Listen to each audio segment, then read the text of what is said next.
Hope everyone's doing well. Good to have you back. As always, welcome to anyone new and welcome back to anybody rejoining us. This is CloseHerSchool Live. If there's anybody that's new and would like to introduce themselves, now is the time to do it before we start. I'm new. My name is Dustin. I don't have much to say. Boris invited me. I have like a RSD background, so I thought I'd hop on and learn some of your shit. So Cool. that's it. Good to have you here, man. How long have you been in the game? Just curiosity. Probably 2 years at this point. I'm Okay. 24, so 22 I started. Cool. Yeah, man. Welcome. Cool. Anyone else that wants to go?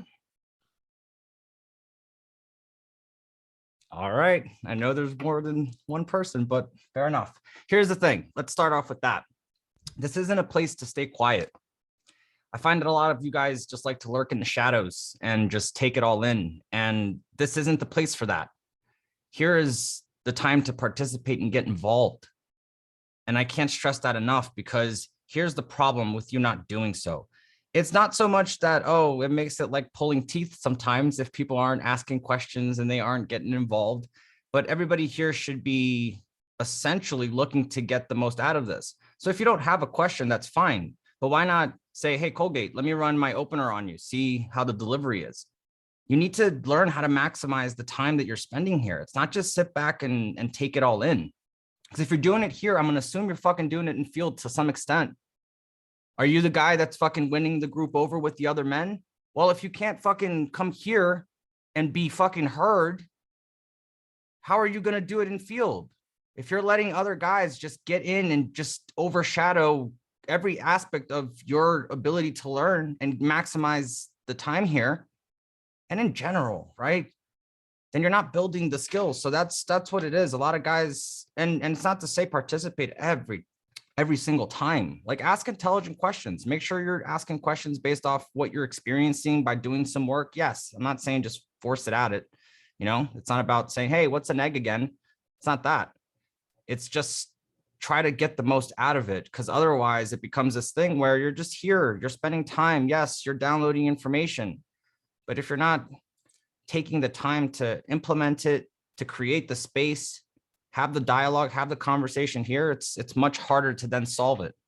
And then what happens is you end up hitting me on DM and I end up saying what? Ask it on CloseHerSchool. It's too much to type. I can't teach this here. If I can, I will. If I can't, then this is the space. So with that said, yeah, I've been processing dates in day 2. We spent the weekend talking about dates. So my mind has been wrapped around that. However, dates doesn't apply here. So what I did was, the day after our last CloseHerSchool Live, because remember we talked about the waypoints, right? Hitting the waypoints. I said, go out and implement them. So I'm hoping some people did, and we have some feedback and some stories. But aside from that, I actually went back and I reached out to like my top students, the guys that over the years have landed the hotties, have definitely dated some beautiful women, are either married with kids with a beautiful woman, with a beautiful woman that treats them very well, or they're currently dating a girl or 2 or 3. So I reached out to them and I asked them top 5 things that contributed to your success that you currently have right now. And although I'd love to talk about all of them, we can't, because we don't have that kind of time. So we're going to get through pretty much the one that I think applies the most. And the way that I look at it is like this. What everyone that gets good at pickup is all consistently showing throughout the years is the aspect of speed. Speed in the sense of taking what is heard and instantly applying it. Okay. So like a lot of guys will come in here into this space of learning this stuff, and then they take a while because they're like, oh, I need to figure out this first. I need to figure out that first. I got to go do the avatar. I got to go do this. I got to go do that. It's not about that. You're going to be working on stuff for the rest of your life. So it isn't this, I'm going to sign up to just get it all done now and speed through it. because it's not about that. You got to speed through it with diligence. And you do it with diligence by making it consistent, doing it every day, doing it every hour, every second. You know, there's on the weekly missions, I have one that says smile all day. Smile all day. It's simple. It's so simple. But can you do it? Can you wake up and as soon as you leave your house, put the smile on and just don't lose it. Just smile all day. Can you do that? Have you done it? Because if you haven't, then you should. You got to set yourself up for these social experiments. I get sent a lot of YouTube stuff, guys approaching women on YouTube with like, you know, corny pickup lines, or like a guy approaching a girl with saying this, or movie lines or whatever, right? I get sent a lot of those. Can I tell you what? Those guys get more girls than the guys that are approaching without that stuff. And they're getting more girls than some of the guys using pickup stuff. Now, why is that? Because they're going in for the view. They're not going in for the girl. So already the willingness to walk away, their desire to make the set work is based on the video. It's not the girl. It's about them. They're self-amusing themselves. They're going in with the material to, you know, make the YouTube account go viral. And then guess what happens? The girls all, I mean, not all of them, but at least the ones that they post, it goes favorably. It goes in a positive direction. The girls laugh, they have fun, number exchange. And this is guys that are going up and saying to girls stuff like, you're my dream girl. My mom told me that I would be my dream girl today. What's your name? Is it all right if I have your number? And the girl's like, yeah, sure. Now, we don't know what the fuck happens after that, but at least to be able to go up and have the balls to say whatever, right? Say whatever for the sake of just to say it. That's a social experiment. They're not there to get the girls. And I'll tell you what, a lot of them, that they are there to get the girls. They'll use that shit and then they'll say, oh, we're filming a YouTube video. So are you from here? And then they'll just talk to the girl. And depending on how good looking they are, what kind of fucking guy characteristics they have, I'm sure some do better than others. But some of them definitely are getting laid off of that shit. And it's to me, it's why does that work? Because guys are just going out there and approaching, saying whatever, right? Now, if you don't have the confidence as they're trying to demonstrate that they have of going up and saying whatever, well, that's fine because you have material.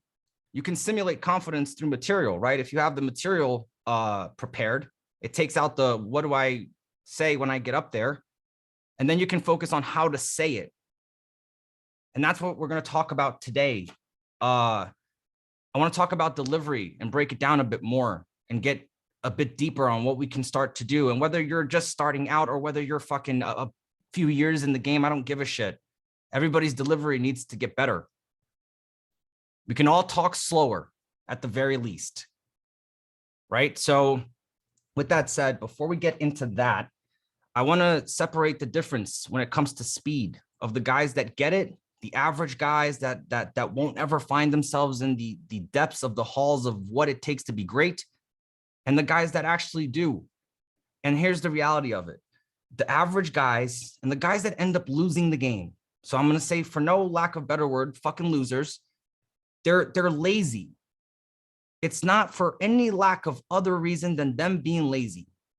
If you fucking wanted this, your brain would be on the whole time. For the right guys that if we're talking speed, they're practicing their smiling right now. And if you're not, then you're not thinking with speed. Because everybody should be right now. Oh shit, that's right. Okay, we should, if he says I should do the whole day smiling, let's start now. So everything's a test. And that's to show you that speed is important. Because I can tell you what to do, but if you're not implementing it with speed, it won't matter. It doesn't fucking matter. So average guys have no sense of time. They don't realize that there's fucking time ticking here. Every passing second is a chance to start turning all of this fucking shit around. They also have no will or commitment to actually do the things they have to do consistently. They also have no urgency. Because to them, they're either convinced it's going to happen as long as they keep going through the process, which is not the case, or they just have no idea that you don't really get a lot of time to get these skills. Yes, it's fine to be 50 years old and learn game. That's fine. If that's what happened, if things have progressed to a certain way in your life experience that have gotten you here at 50, hey man, better to not have found yourself here at all. But the earlier that you get it, the better. You don't want to be 50 having pickup skills if you are 30 now and you can have pickup skills. It's an enjoyable process along the way. That's the benefit of being in this for, I mean, there's people here that I've been in the game when they were born in this very room.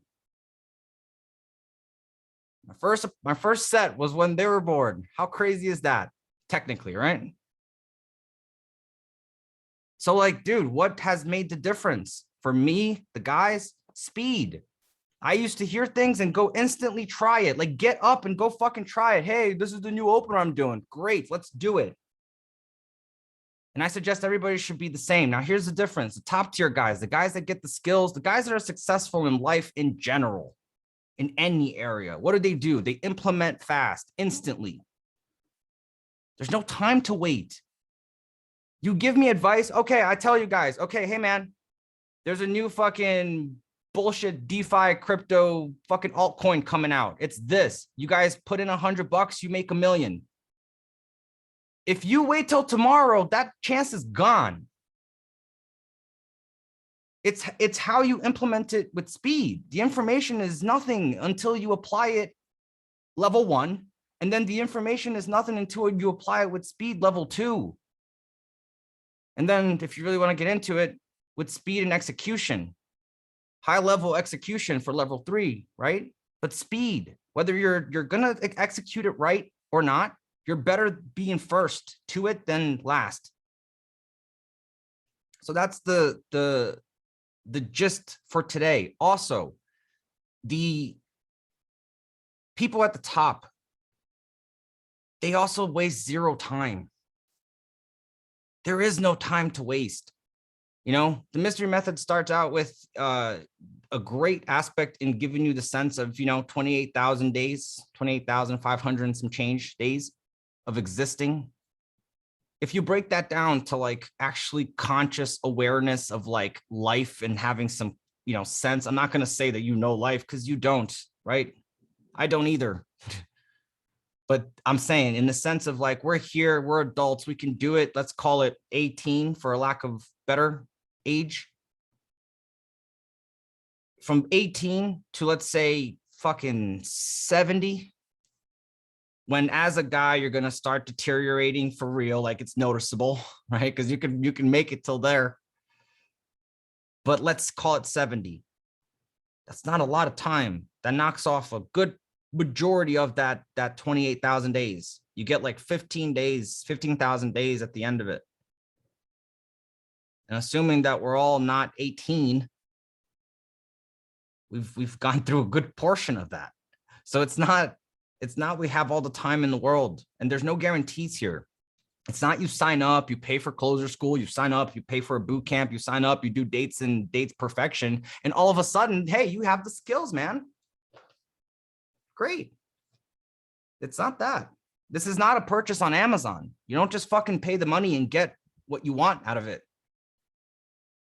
It's a gym membership. It's fight training. You pay to get in the door so you can learn the skills so that you can go out there and practice and do your sets, literally sets.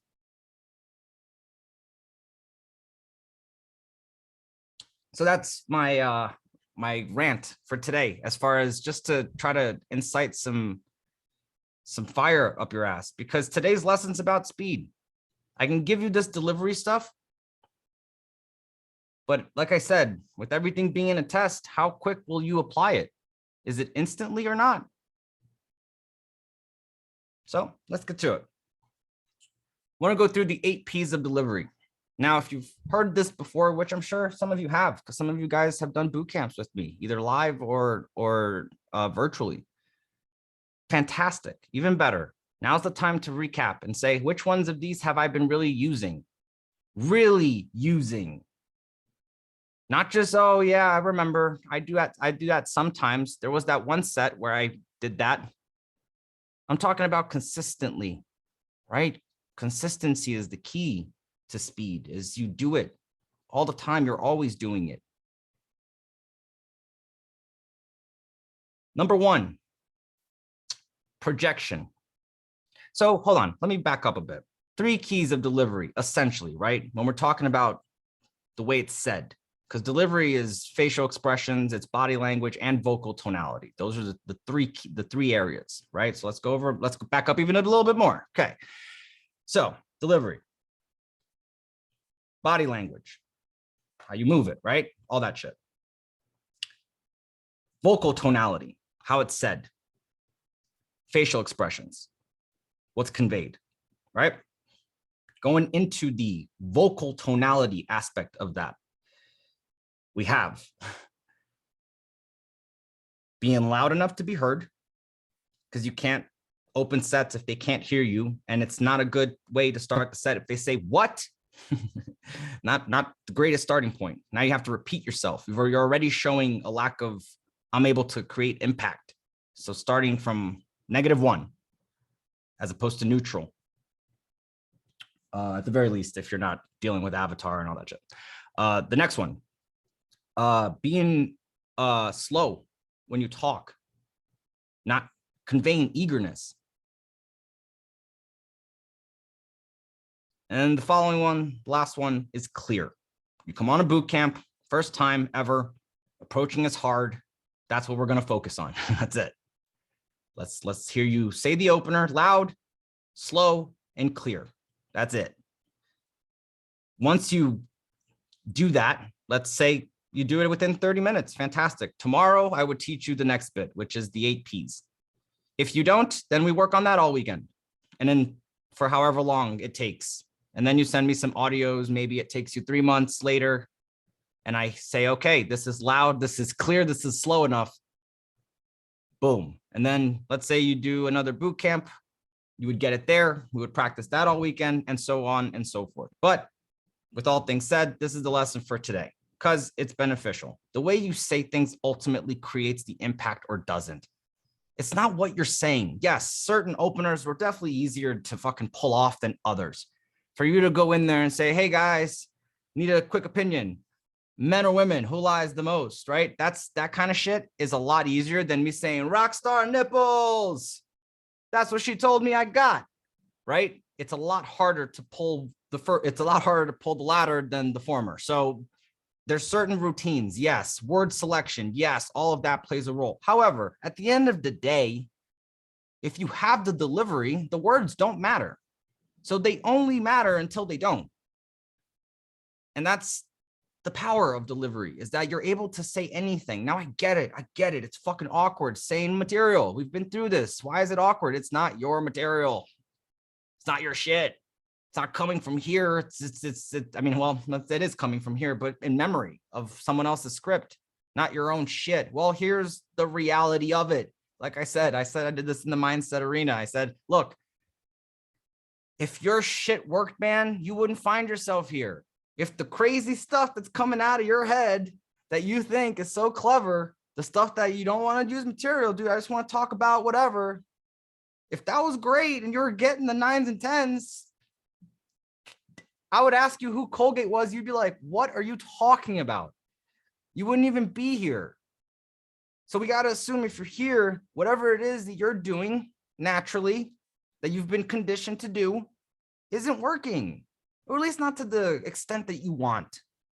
And if that's the case, then look, I also sent an article or a Wikipedia article about how certain fish will evolve a fake eye spot on their tail, and then evolve a camouflage coating on their eye so that it blends in with their shit. And then that way they can avoid predators. They'll get attacked on their tails a lot more than their heads. So those fish, when they're in harsh environments, they've evolved that. That has helped them survive. Regular guys with regular guy talk, bullshit delivery, as I call it, right? Hey, who lies more, men or women? That fucking guy, he uses routines and he uses delivery to fucking survive. It's what it is. Or not, or don't develop the spot and then get fucking eaten by the shark. I don't give a fuck. It's up to you. If you're using material and it's not working, focus on delivery. If you're not using material and it's not working, try material. It's as simple as that. Now, yes, you got to have the right material. Yes, you got to know how to deliver it. But essentially, like, if you don't know what to say when you walk up or whatever you're saying isn't working, why not use what every fucking guy that has been successful at this has fucking carefully crafted and has tested? It's better. It's just easier. And then you can develop the delivery. And then once you have delivery, I hope you ditch every routine. Because if you have delivery and you're still going around saying, hey man, hey, who lies more, men or women? You're fucking weird. Like I said, when I'm with girls and when I'm doing my shit, there's no students. I'm not running routines. I'm running at most sound bites, shit that I've been thinking about, sound bites that I'm testing out at most. But I will never say Brad Pitt or Angelina to the fucking group. Like, why? Why? Like, my girls know that that's material. They've been on boot camps. And if that wasn't the case, they would have heard it before. And then if not, I've said it here and then I'll say it again here. And then it's like, oh, he just goes around asking people that. Weird. So all these fucking pickup artists don't really have hot, cool girls around them because no one wants to be around that shit. It's weird. You know how awkward it is when guys try talking, like they're really kicking off their delivery, and then the girl goes, "You've said this already. You've told us that already. Oh, you've told us that story." It's not fun. Like, it's not fun. I've been there myself. So like, you got to evolve. You got to be able to talk about whatever. I talk about my life. I talk about my shit. I have enough cool stuff going on that I can. Awesome. Right. So like, yeah, you got to develop the delivery side of this game. Otherwise, you can't start. If you're going around just like every other guy with material, it's boring. It's not impactful. The girls don't care. You're invisible. You don't exist. So either use material or don't. It's up to you. But I recommend that you do until you don't need it anymore. They're training wheels. It's just so that you can focus on how to say things. If you need help on what material to use, if there's new guys here, because whether they're here or they're listening later, you guys need to get a how to start email from me. So send me a message on either Instagram or on email, and I'll send you that. And that's just a compliance test to see if you guys will actually send the email and want it, as opposed to just me send it and it ends up in your fucking spam. But yeah, reach out. But aside from that, right, you gotta start implementing delivery everywhere. And it's not enough. It's not enough to just like do it when the girls are there. You got to do it everywhere. Got to do it with your parents. You got to do it with your family, your friends. Why are you talking like this, dude? It's not about you, dude. Shut up. Just get on with it. Get on with it. Start learning how to speak with impact. Start focusing on how things are said. As I've told my students before, feel what you're saying. Do you feel every word that comes out of your mouth? Do you feel it? Can you feel the T in the word it?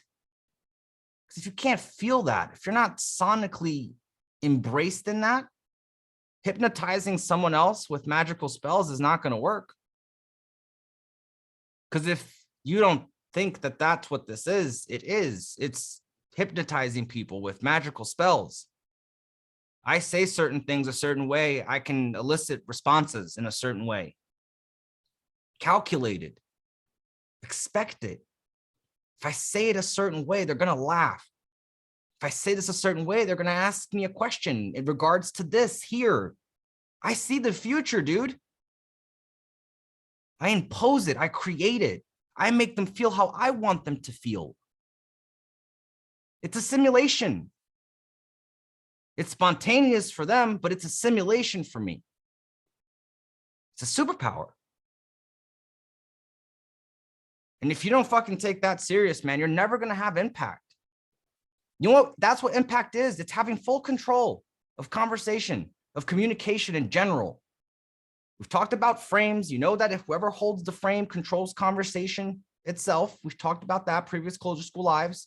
If you haven't made it to that, well, your journey starts here. But still, at the end of the day, man, you got to start kicking this thing off. The easiest way to stand out, aside from your avatar, is how you say things. You can have the look. It definitely helps. But even if you don't have the look, if you have the delivery, how to say things, people will still listen. They can't help it. It's a spell. They just listen. They're just there. They may not be processing it. They may be thinking of where the club is, but it's sonically enriched enough to where they're there. And that's a great way to start. And then the more you get better at it, the more you're going to be able to control people's attention. There's a powerful tool when talking to people that if you had a pause, it usually brings people back if their attention is fading. And that works. It's just a literal practical tool on how to do it. So let's start with that one. Pause. Having strategical pauses to create and draw people in. As opposed to if I talk normal, right? Because if I talk normal, now there's less impact. Now we're just talking normal. But once you slow it down, there's another level of confidence that comes with that. The next one, and the first one mentioned, projection. And these are in no order, so it doesn't matter. These are just things you do. Projection. This is how far your voice travels. So it's not enough to be loud, right? You have to be loud enough to be heard and to be felt. And that's a different thing because you can be heard. That's loud. But for you to project your voice, you can make people feel what you're saying more. So how do you project your voice? The easiest way to explain it is to say that you imagine that there's a carbon copy of someone that you're looking at right behind them. So they got a twin, a carbon copy, and that person's standing right behind that person. That way, when you talk to them, you're not talking to them, you're talking to the person behind them. And if I talk to the person behind this camera, now I talk like this, as opposed to if I talk to the camera, I can just talk like this. So you just visually map out that there's a person behind them, and that's the person you actually have to talk to. And that's the easiest way to project, because then you're penetrating people with your sonic voice, right? There's fucking waves coming out, and instead of it coming out and then tapering off when it hits them, it's loud enough to penetrate the way that they're processing. And if you're loud, clear, and you can be heard and you're slow, there's no more what's, what, huh? What did you say? What do you mean, huh? You eliminate that completely as an aspect of your game. The next one after that is pitch. How high and how low your voice goes. When you talk about the bouncer, do you say, oh, this big Freddie Flintstone guy? Right? Do you deepen your voice? Do you make it lower? And when you talk about the hot girl, do you say, oh my God? Do you say it like that so that it's higher? Because if you don't, it doesn't enrich. If you just say, yeah, this hot girl was like, oh my God, I have to go over here. It's not as funny as if I say, so this hot girl is like, oh my God, I have to like go over here. It's funnier. The next one is pace. This is speaking faster or slower strategically for dramatic effects. So I can say something like, so I was at the house. I had no idea what I was doing, but then I saw the paint right there. I said, I'm going to paint a picture. Talking about nonsense, literally like making this up, right? And yet it's still more impactful than if I was to say, so I was at my house, I didn't really know what to do, but then I saw it, there's some paint there. I just said, you know what, I'm going to paint a picture. It's just not enough. There's not enough there. The next one, prolonging. That's extending words for emotional vibrancy, right? You can go like, get out of town. And it's funnier than just saying get out of town, which is not funny if you just say it like that. No way. You're German? My ex-girlfriend was German. I can't even talk to you. That's better. I get to have my Clooney talk. Do you know how long I've been trying to have some Clooney talk? It's all useful. And if you don't do it, then you miss out on the opportunities of it. You know how long I've been wanting to have my Clooney talk? Find out what he's been doing. That's fine. That's a fine daytime delivery. Even so, I would add a little bit in there, and that's a perfect balance for the day. But even so, in the day, bring the heat. Go there. No one else is, especially in the day. No one's going there. You stand out in the best ways. You're refreshing. People enjoy you. You're fun. That's the guy that made us feel good last time. Yeah, dude, it was just ice cream. I don't remember you people, but fair enough. If you say you remember the story, that's great.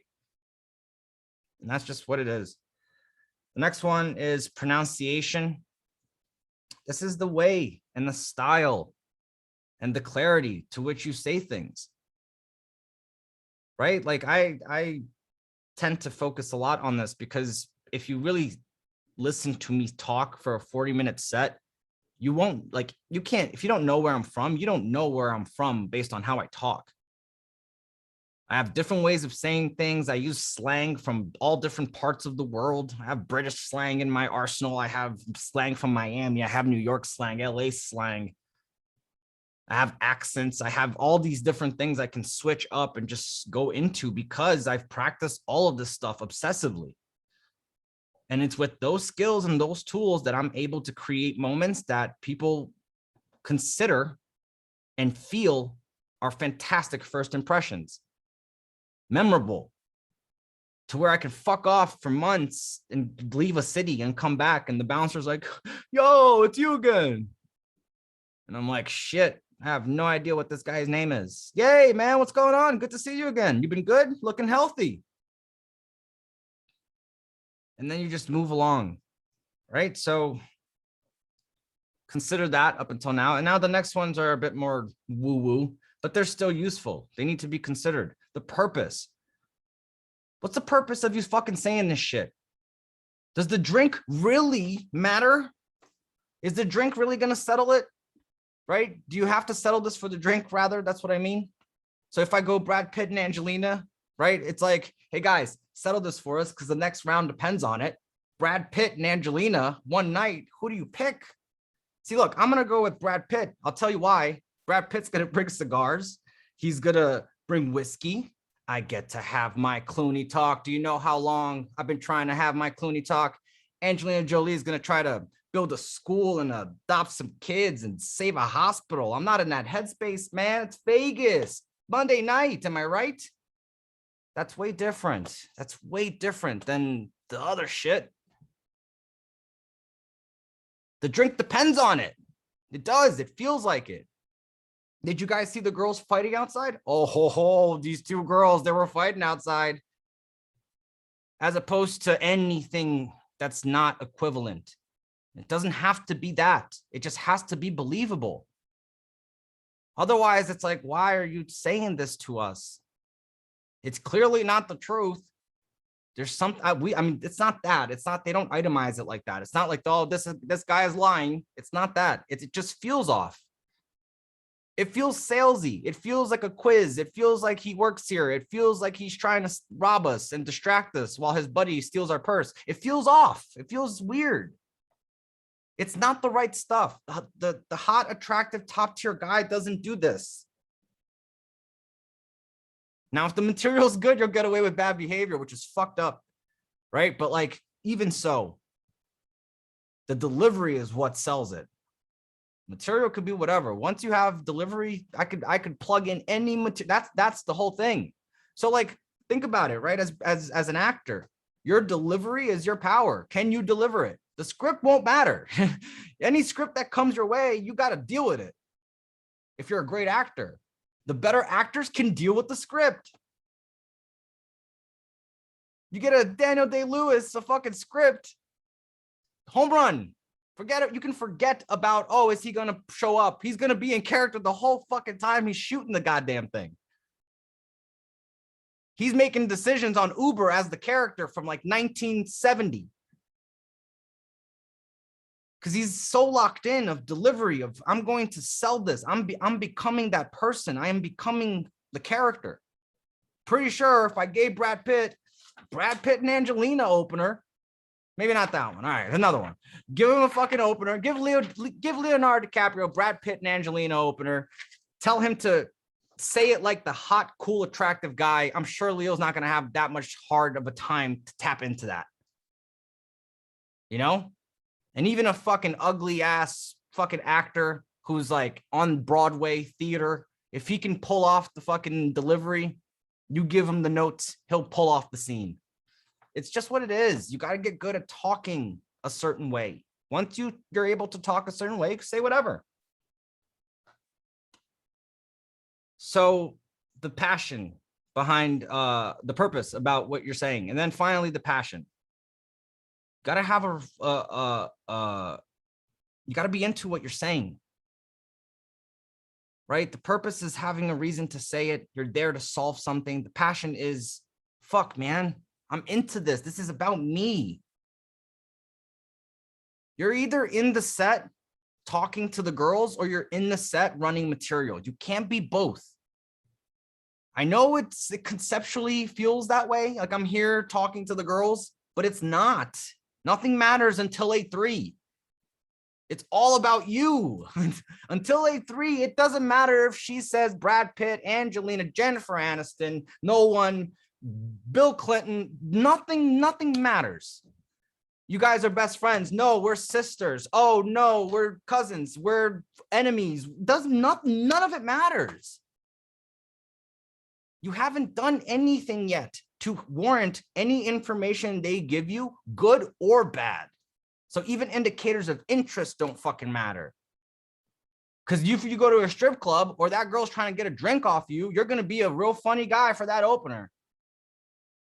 Nothing matters until A3. And you have to get there. How do you get there? You sell the opener. The opener is where you do most of the work. That Brad Pitt and Angelina opener allows me all the time for the rest of the material. I'm the fun guy. I'm the cool guy. Clearly he's not angry. Yeah, I take it out on CloseHerSchool, but you get what I'm saying, right? Like it's a vibe. It's a certain energy. It's a certain aura. It's a way of being. And I'm using delivery. I'm using all the P's to tap into that. So what's the practical way to work it? Work on one. Pick the day and say, you know what? For today, I'm going to work on projection. And that's going to be hella awkward when you're at the pharmacy and you shouldn't be really talking loud. But everybody's going to look at me, Colgate. Well, dude, you're at the club and there's hot girls around. Everybody's going to be looking at you, talking to them. If you can't talk to the fucking 50-year-old pharmacy woman, are you going to talk to those hot girls when you see them? No. So like, deal with that. Honestly, if we weren't in a Me Too era, I would tell you to go up to people and just say, my therapist told me I have to go up to people and just tell them that I have a small penis and it would make me feel better. I would tell you to go say that, but most often or not, or rather, if we do it at scale, it's probably going to lead to some people getting into some shit. So I won't recommend it, but at least having the balls to fucking go up to people and not give a fuck about what you're saying, which is ultimately what you want in your ability to open, is to say whatever. Because sometimes saying the most fucked up shit in that moment when something happens situationally is what gets the hot girl to laugh. And if you can't go, it's all practice. It's all practice leading up to that. And you have to look at it that way. You have to get out there. You have to get all this shit down, man. This is like level fucking basics still. Delivery's basics. There's so much stuff to get into. And I can't, it's like, I'd love to do these Close Your School lives every week, but the thought of that gives me just like, I get tired just thinking about that. And from the perspective of like, yes, if people are applying it, they're coming back and the energy is sufficient to warrant more material because shit, people are applying things instantly. I've said it from the beginning. I'm down to fucking do that. Same price, all this nonsense. I don't give a shit. It's not about any of that. This is like low entry. This is to get you guys here to put some fire under your ass if you need it, answer your questions, give you something to work on. But ultimately, it comes down to speed. How fast you apply it. And if you keep just like waiting, it's been 6 months. I still can't open. It's been 3 months. I still don't know my neg. I still don't know this. I still don't have all the material pieces. Really? The fuck are you doing? You can't pick 2-3 hours in the week and just say, you know what? Fuck it. I'm gonna sit down. I'm gonna take a piece of fucking paper out and I'm gonna write a stack. And that's what I'm gonna do. And this is the material I'm gonna use. Oh, I don't have it memorized. Okay, well then forget the stack, get the material, memorize the words, and then just memorize the opener. Then go do that 100 times. Speed, man, speed. Got to be able to apply this shit instantly. If not, you get left behind. Like I said, right? If the bank doors are open and they're letting everybody go in there and grab a suitcase with $1 million in it, well, that bank's going to run out of money at some point. So the speed you get yourself there and collect yours is essentially what effectively is going to yield the result of you getting yours. See,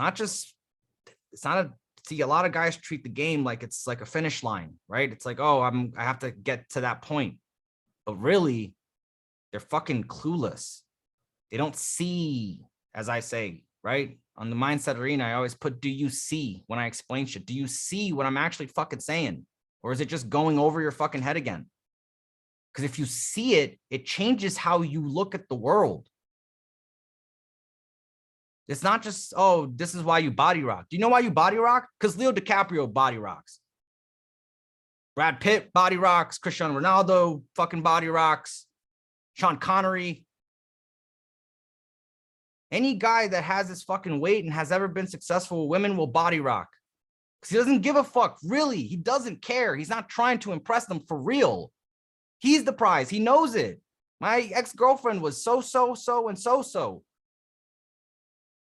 Why would I overcommit to this new chick? I can have anyone. That's why you do it. So do you see why you do it? Not just do you see somebody body rocking. Like, you got to see things. And I hope that you guys really see what I'm saying here as far as like speed in applying this shit and getting it going and fucking dealing with it. I hate to say like, oh yeah, no, you should definitely be focused on everything else. You want to build that model plane, bro. You should be definitely putting some energy into that. And you should, if you have it after all this stuff. Seriously. If you're not putting the energy where it's supposed to be, I don't see it. I don't see why, how can you say you really want this? If you can't take a couple hours and just say, okay, I'm going to sit down and look over my stack. I'm going to take a couple hours. I'm going to just run it. I'm going to run it, record it, see how it sounds. I'm going to write out a new DHV routine. I'm going to, think of a couple of sound bites from things that I'm watching. The next time I go watch something, like, all right, I got to watch that movie tonight with that guy friend of mine or that girl friend of mine, whatever. As I'm watching that movie, instead of thinking like, oh, let me fucking watch this fucking mediocre movie, I'm going to be like, is there anything I can extract from this? Is there a soundbite? Is there something funny said, something intelligent? And if you're thinking like that, you'll see the world different. And then you'll have actual impact to do what the fuck you want to. You don't think this shit overlaps? You don't think this affects your business? This affects your relationships with your friends and your family and how you experience that? Your ability to communicate is going to ultimately decide what experience you have in this life. If you're able to communicate effectively, you get ahead. You're selling yourself always. Whether you're at the job interview or at the bar or with your family or with anyone else, you're communicating the value that you have so that people can treat you a certain way. Go tell the closest people to you that you're going to start shooting heroin and see what happens. People react, they'll respond. They'll be like, no, dude, that's not a valuable thing to be doing. You shouldn't do that. We're concerned. Dude, we gotta give him some tough love. We gotta yell at him. We gotta do something. It incites reaction. Now, if your value is raising up, then people will treat you different as well. All of a sudden, my mom never seems proud of me. Well, get successful. Find an attractive girlfriend. Introduce her to your mom. Send your mom 10 grand every month and fucking be healthy while you do it. See if your mom isn't proud of you. And if she isn't, then fuck your mom, dude. She's a terrible person. She should be proud of her son. You're accomplished. And it's as truthful as that. And I only say that because I get guys sometimes, especially like Asian guys from like homeland China, like that, like they're like, dude, like my parents are never proud of me. I don't have like anyone ever proud of me. No one's ever said like, oh, good job. You're doing good. I'm like, shit, dude, that sucks. And come to think of it, Beyonce's been told she's awesome since she was like 3 years old and could understand English. Look at the difference. Literally, Beyonce's success, right? Yes, of course, Beyonce can sing. Absolutely. But Beyonce has a mindset. She works with speed, dude. That chick's fucking speed. Albums, videos, fucking tours, everything at the same time. 2 kids, fucking rocking. Like, she didn't give a fuck. That's why she's Beyonce, a chick, and also at the top. Speed, man. Speed is the missing ingredient of success. Yes, you got to know what you're doing. You got to have a system. It definitely helps. But if you don't implement with speed, if you don't fucking get it going instantly, then it becomes just another thing to put on the list, just another thing to deal with later, just another thing. And I've experienced that myself, right? Where I'm like, you know what? I got to send this email. So let me write it down. And I'm like, no, like, why do it now? Just like, do it now. Why write it down? Just fucking do it now. Send the email out. And if you send it out, right, more emails get sent. If you're making calls, more calls get made. Let me just approach the sets. I don't need all the pieces. I don't need to figure out, fucking the whole thing if I'm not there yet. All I need to do is get into the set. Well, what do I need for that? I need an opener, maybe a second one, and a neg so I can practice negging. I can practice picking the target. That's going to last a minute and a half. Perfect. If I get there, if I can't approach now, that's a great place to be. Let's do 100 sets in the next month and get this out of the fucking way, as opposed to doing 100 sets over 6 months, over a year, over 2 years, all different results. Blah, blah, blah, blah, blah, speed. That's all it is. That's all I'm trying to say. So with that said, that's my rant for today. As far as ongoings, before we start questions, either regards to this or not, there's no ongoings. Everything is sold out. The only thing that I have right now going on is the virtual boot camp in December. That's it. Everything else is done. I am going to start getting back to more guys on the applications because I've been overwhelmed with not just the applications, but everything else. So I haven't had time to really follow up with everybody that submitted applications, which I normally like to do. So if I haven't followed up with you yet on your application, because a lot of you guys coming into CloseHerSchool know that I tell you to do it. So if I haven't followed up with you yet, give me some time. I got a friend of mine that's going to start helping me organize it and get to them and things like that. So that's it. Those are the ongoings. But yeah, more importantly, man, you guys really have to start fucking doing it. And as soon as you do it, you'll get feedback. You'll get something out of it. You'll get a lesson. You'll get something. You'll get something out of it. And then you can say, hey, this is what happened. Whether here on DMs, I didn't know how to deal with it. I dealt it like this. You know, if it happens again, I'm going to try to do this. That's what gets you further ahead. That's what has helped the guys, at least before you, that have made it, is speed.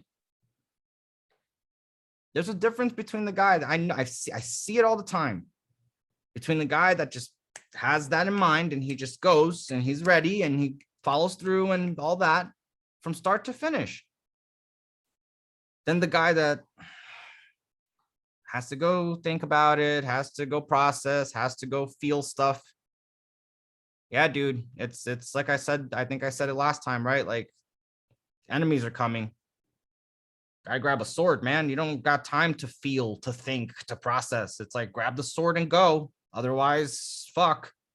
And if you're not willing to grab the sword and go, I don't want you fighting next to me. Stay home, go help the women, put the kids in the shed or something. I don't know, dude. But like, don't be here. I'd rather have a guy that wants to fight and can grab the sword and fight and not process and not deal and not emotionally be wrapped up and all this nonsense.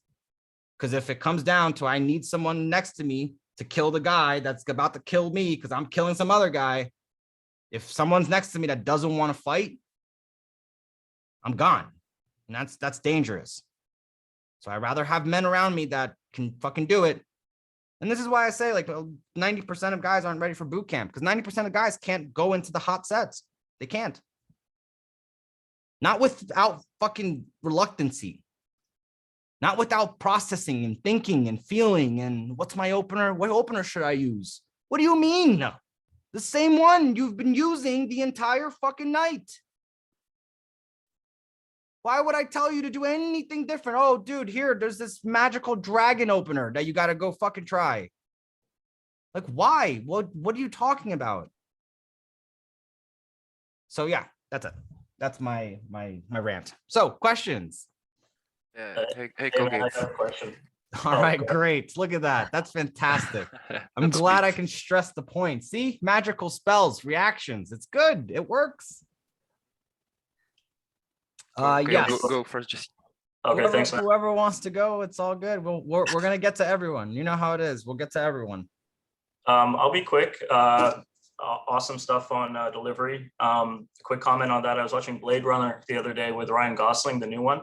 Fucking like, love it. New one. That shit came out like fucking 8 years ago, bro. I know. Halfway through the movie, I was thinking like, man, if this movie didn't have Ryan Gosling, this movie would suck. But with Ryan Gosling, it's amazing because just his facial expressions, his pauses, his mannerisms, His lack of facial expressions. lack of facial He's expressions. a robot. He's a replicant. Of course, he's not human. He shouldn't have the little micro expressions that we do. Yeah. So No, yeah, it movie's was great. pretty badass.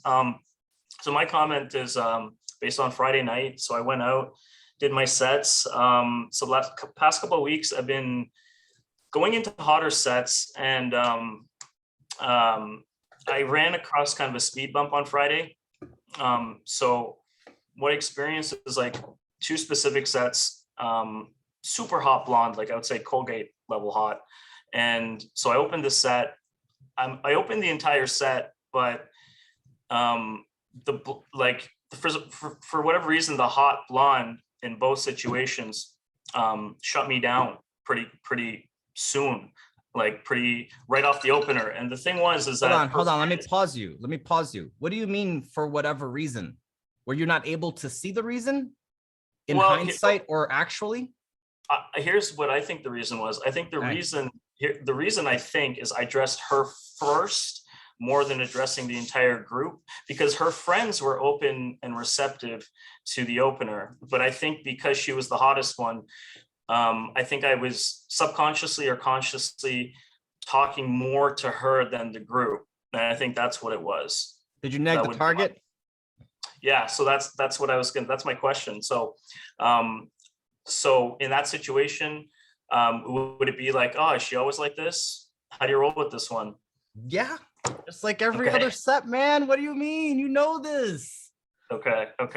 You Yeah. know this. Yes, I've Yeah. seen you do it live. What are you talking about? Yes, absolutely. There's no difference. It's just, yes, if the girls are hot, that's when you actually have to do it. Exactly. That's exactly it. Okay. Yeah. So I think engaging the entire group, and then if she does say, "Oh, not interested," "Oh, we're lesbians," throw out the neg and then keep going. Yeah, throw the neg and then material. Okay. And I don't like material that goes with that. Like if they're like, "Oh, we're lesbians," and you're like, "Ah, you're one of those. You guys look like you're best friends." Like I wouldn't even do that there. I wouldn't even go. Would go somewhere else because I don't want to be in their frame of like talking about the lesbians and their friends now. Even though it's a routine, right? I can use it Right. in that scenario. I wouldn't go there because it's like counter of what I'm trying to give off, which is like if you just mentioned you're a lesbian, then I should definitely disqualify myself entirely. Yeah, my ex-girlfriend was a lesbian until she met me, and then move on to the next bit. And that's Right. how I would handle that. Yeah, just Okay. I would disqualify myself because if they're saying it's not enough to do a neg. If they're mentioning boyfriends, if they're mentioning lesbians, where my manager is going to be here in a bit. He'll be really mad if you're here and I'm here because we're doing a business lunch. Whatever the fuck she's going to say, you got to disqualify yourself because she doesn't want you there. She's clearly letting you know that. So just say whatever, right? You can say disqualify yourself. Yeah, my current girlfriend was a lesbian too until she met me. Go figure. And then move along. Yeah, it was weird because, like, for example, the lesbian girl, like, she was the hottest one, but then her friends were like responding to the opener. So yeah, the unattractive ones will always give you more than the hotter ones. Right. That's why you have to pick the target. You have to pick the target so you can neg the girl, right? Once you neg the target, she's now wrapped up because now she's dealing with the awkwardness, the tension, whatever was built off your neg, which should have been laughter, right? That creates laughter, either the group and her laugh or the group laughs and she doesn't. Either way, there's humor as a result of the neg. It's not putting her in her place. It's not making her feel like shit. It's laughter. It's a joke, right? Ah, you're one of those. This one over here. How do you guys roll with her? And then her friends are like, "Oh yes, because she's outspoken and she just said that. We know how she is. We know how she fucking is when she goes out. This guy gets it." Literally, that's how it processes, right? So you say, "Ah, she's one of those, isn't she?" And sometimes you get friends and they're like, like, "Yes, she is one of those." That's why you're safe. But yeah, every set, pick the target so that way you can directionalize your game. You know what you're doing once you pick the target. Until then, you're responding to the girls that listen more. So yeah, pick a target and then neg the target, make it real, start building the tension early. Now, when should you neg? As early as possible. Okay. Opener, hey, Brad Pitt or Angelina, one night, who'd you pick? Oh, I'm going to go with Angelina. Oh, you're one of those. Oh, I'm going to go with Brad Pitt. Ah, you're one of those. I didn't say it had to be sexual.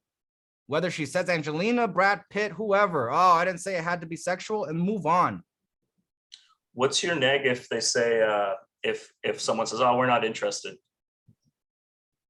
Oh, I'm sorry. I thought you guys were the cool people. Okay.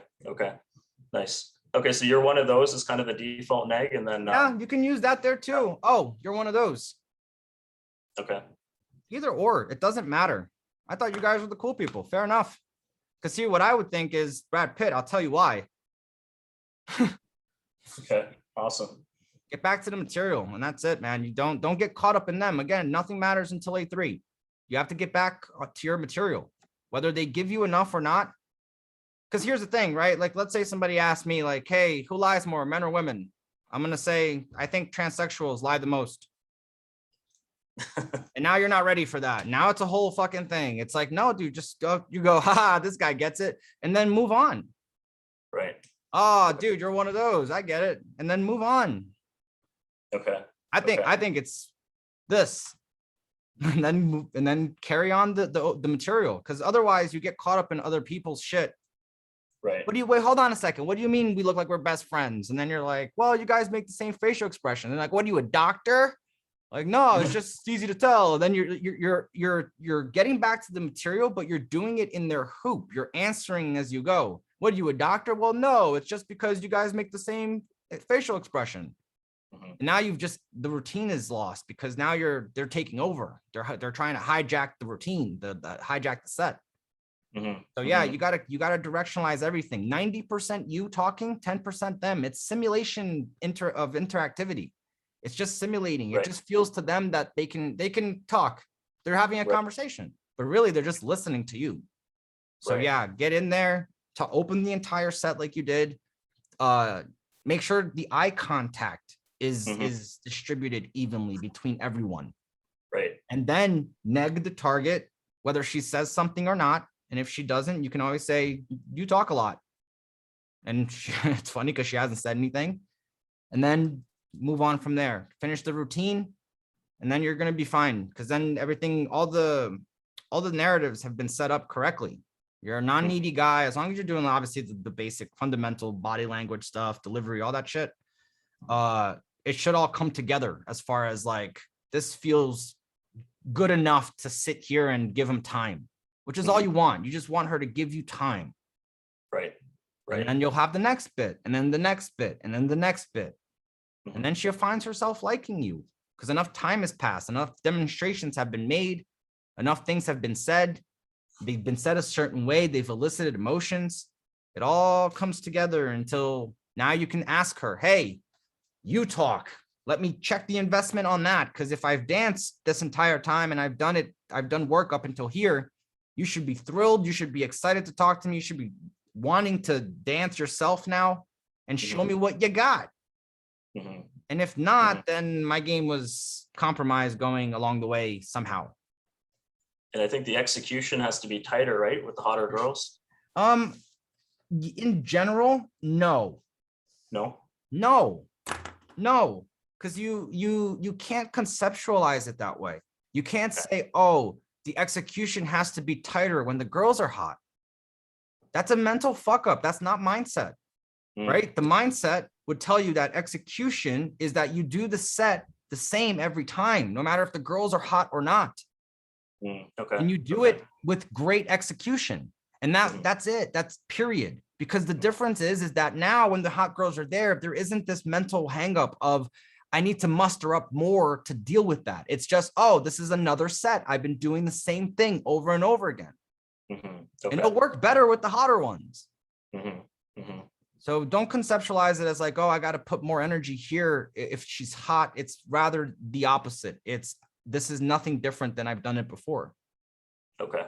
Because then you go into it like a fucking sensei instead of a guy that's trying to learn how to kick. And he's like, oh no, it's a 2-inch block now instead of 1 inch. I got to kick harder. It's like, no, why don't you kick strong enough and learn how to kick so that you can break through a 10-inch block. And then everything that comes below that becomes easier. Right. That's the point of dating a porn star, of dating a model, of dating a girl that has, in the sense of the higher guns hierarchy, are at the top. Because look, if I date a stripper, it's way easier now. I dated a porn star for 3 years, for Christ's sakes. Now a stripper for 3 month fling is fucking, I can enjoy it. It's cake. It's easy. And that's the same thing there. It's you shoot for the hardest, because if you can handle that, the easiest stuff is just easy. But if you have to conceptualize, shit, I gotta play different now because it matters, then what are you doing when it doesn't matter? Practicing incorrect, practicing at half execution, 80% execution, 99% execution at best. Right. But doing it right and doing it the best of your ability are two different things as well, right? Because that's why when guys say it's like, oh no, I'll try my best. It's like, don't try your best, just do it fucking right. Your best might not be enough, dude. And if that's the case, you doing it right will ensure it gets done. So approach it with that mentality of not, oh, I'll try my best to implement it. Oh, I'll try my best when the set matters. Like, no, it's like, I will do it the same way. It's always going to be done. And I'm going to execute it at the perfect execution rate. Right. And then you're going to say, fuck, I didn't do it this time. Shit. And then you're going to do another set and another set and another set. And then one day you're going to be like, wow, I ran that perfect. And then you're going to look, you're going to look to the side of you and say, well, this makes sense now. Because there's going to be a fucking hot girl right next to you. And you're going to say, all right, that's what it is. I literally did it perfect. Right. Awesome. Awesome stuff, man. Pleasure. I did read your emails, by the way. It's just we were cranking hard on the dates weekend. We're supposed to go from like 12 to 4. We ended up going from like 12 to 7 most days. Like it's chaotic. The hours are getting chaotic with my shit, which is bad because then people plan 12 to 4 and then it goes for 3 hours longer and they're like, oh dude, I've made other plans. So it's like, I got to start managing that a bit more. But there's just so much to talk about. And I can always go deep. And if people have questions, I'll always answer them. So it is what it is. But I did read it. I will have a response to that email for you in the next coming days. Awesome. Yeah, you always go above and beyond, man. So it's appreciated. Pleasure. Who's next? Can I ask? Yeah, sure. If you guys want, just send them in the chat rooms as well. That way we can take them in a certain order as well. But go ahead, have us started. I've got a question. Like, I did a day game today, and I opened 2 sets. One really hot girl, like 9 in my opinion, and one was like 6, 7, just like the less hot girl. And the opener hit, in my opinion, because the beautiful girl, she was giving me slight IOIs, like playing with her hair, like her body, little slight, glimpsing her body slightly towards me, stuff like that. Yeah, and I did the opener, and the less beautiful one even didn't give me time to go on, and she was like, okay, bye, and just grabbed the beautiful one by the arm, and they just left. And I was like, fucking hater, man, haters. Yeah, like, what should I do with the situation? Should I like chase after them, which I don't think is definitely not. So that's definitely not the answer. That's definitely not the answer. Should I chase them? Yeah. No, never, ever, ever in life, ever. There's never a reason to chase a woman. Unless it's your wife and she just drowned your kid and you're trying to fucking kill her because she's gone nuts. Don't chase women ever. Because for real, man, like, no, you can't get into the mindset of like, oh, let me try to salvage this. What you can do is what I tell guys to have as a mentality, right? So right now you're saying a problem happens. How do I deal with the problem? Don't have the problem happen. Something happened. We have to figure out what it is between you opening the set and that moment where the friend pulled her, the attractive one, away. Either you didn't engage the entire set correctly, you didn't make the friend feel collaborative in the process, right? She has to feel like she's part of the collaboration and that you're not just there for the hot friend. She's used to that. She knows when guys approach, it's for her, not for her. You know, she's like, it's okay, here we go again. So what can you do? You can do just like you would do to a boyfriend, right?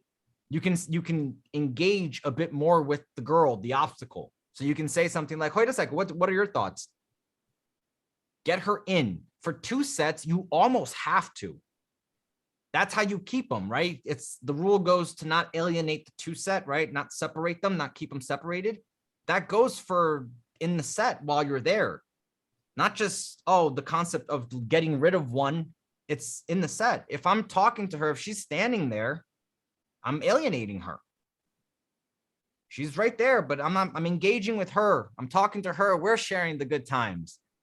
And then she's just left like, oh, here we go again. Let's get the fuck out of here.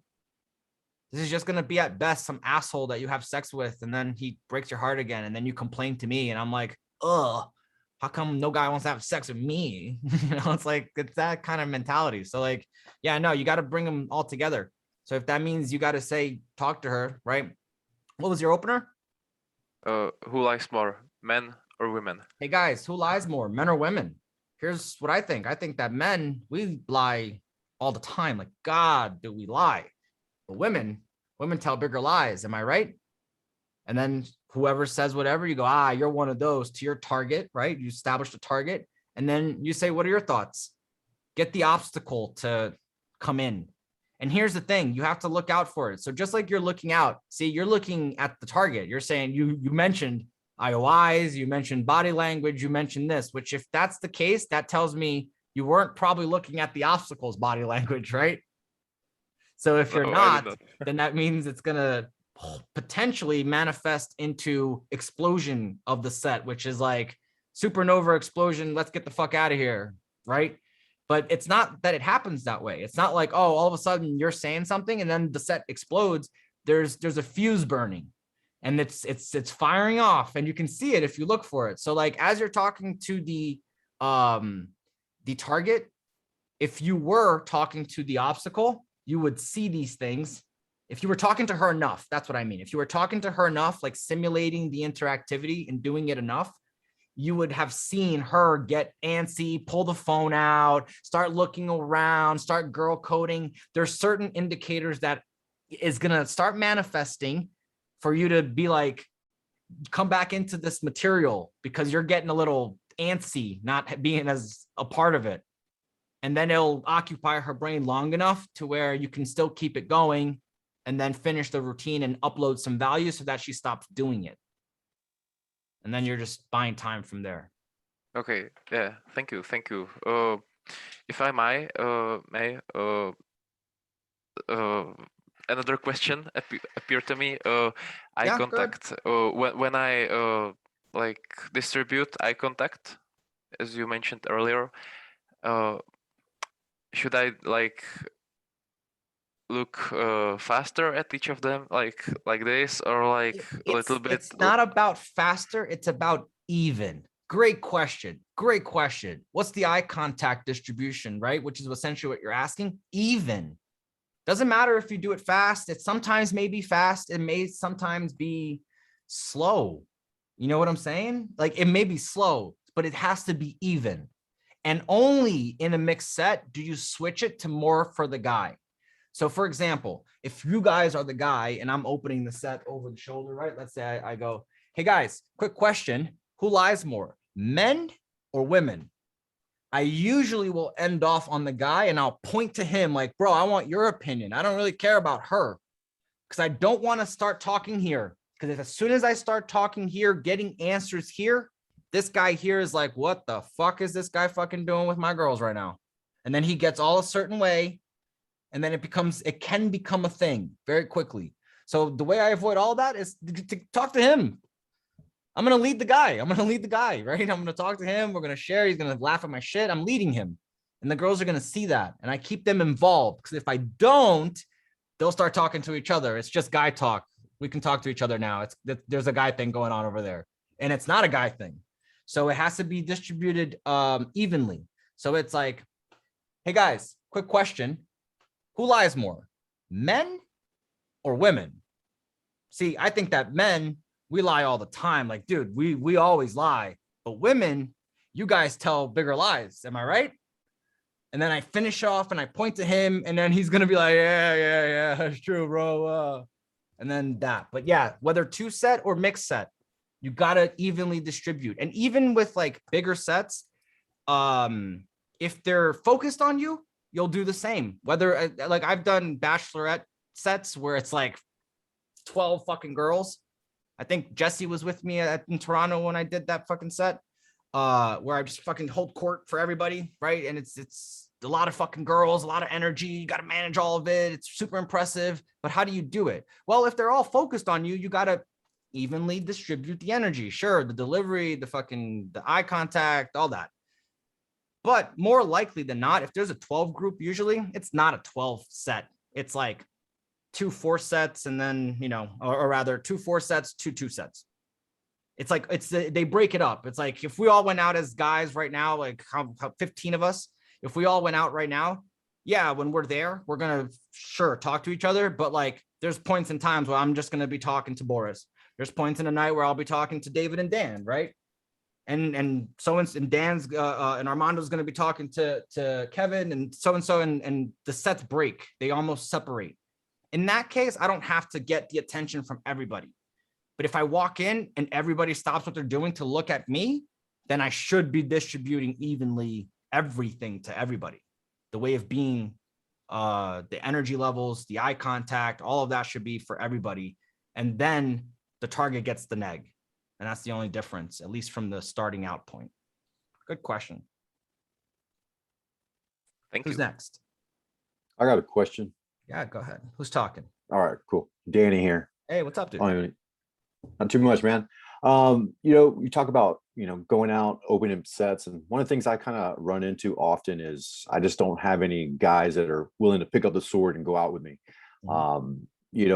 So I guess my question is like going out solo, that's kind of, I guess that's hard for me. I feel kind of weird doing that. I mean, is that something, how would I even, I guess, walk into a place and be solo? Because, it's I see guys out by themselves and I'm kind of like, yeah, that dude's all solo, loser, Looks whatever. weird guy, for sure. Yeah, exactly. So I sure. kind of feel like, how do I do that? Because I find myself holding that as an excuse to get out because I don't have any boys to do that with. And, how would you do the solo thing? Yeah. So I know you've mentioned that in the past.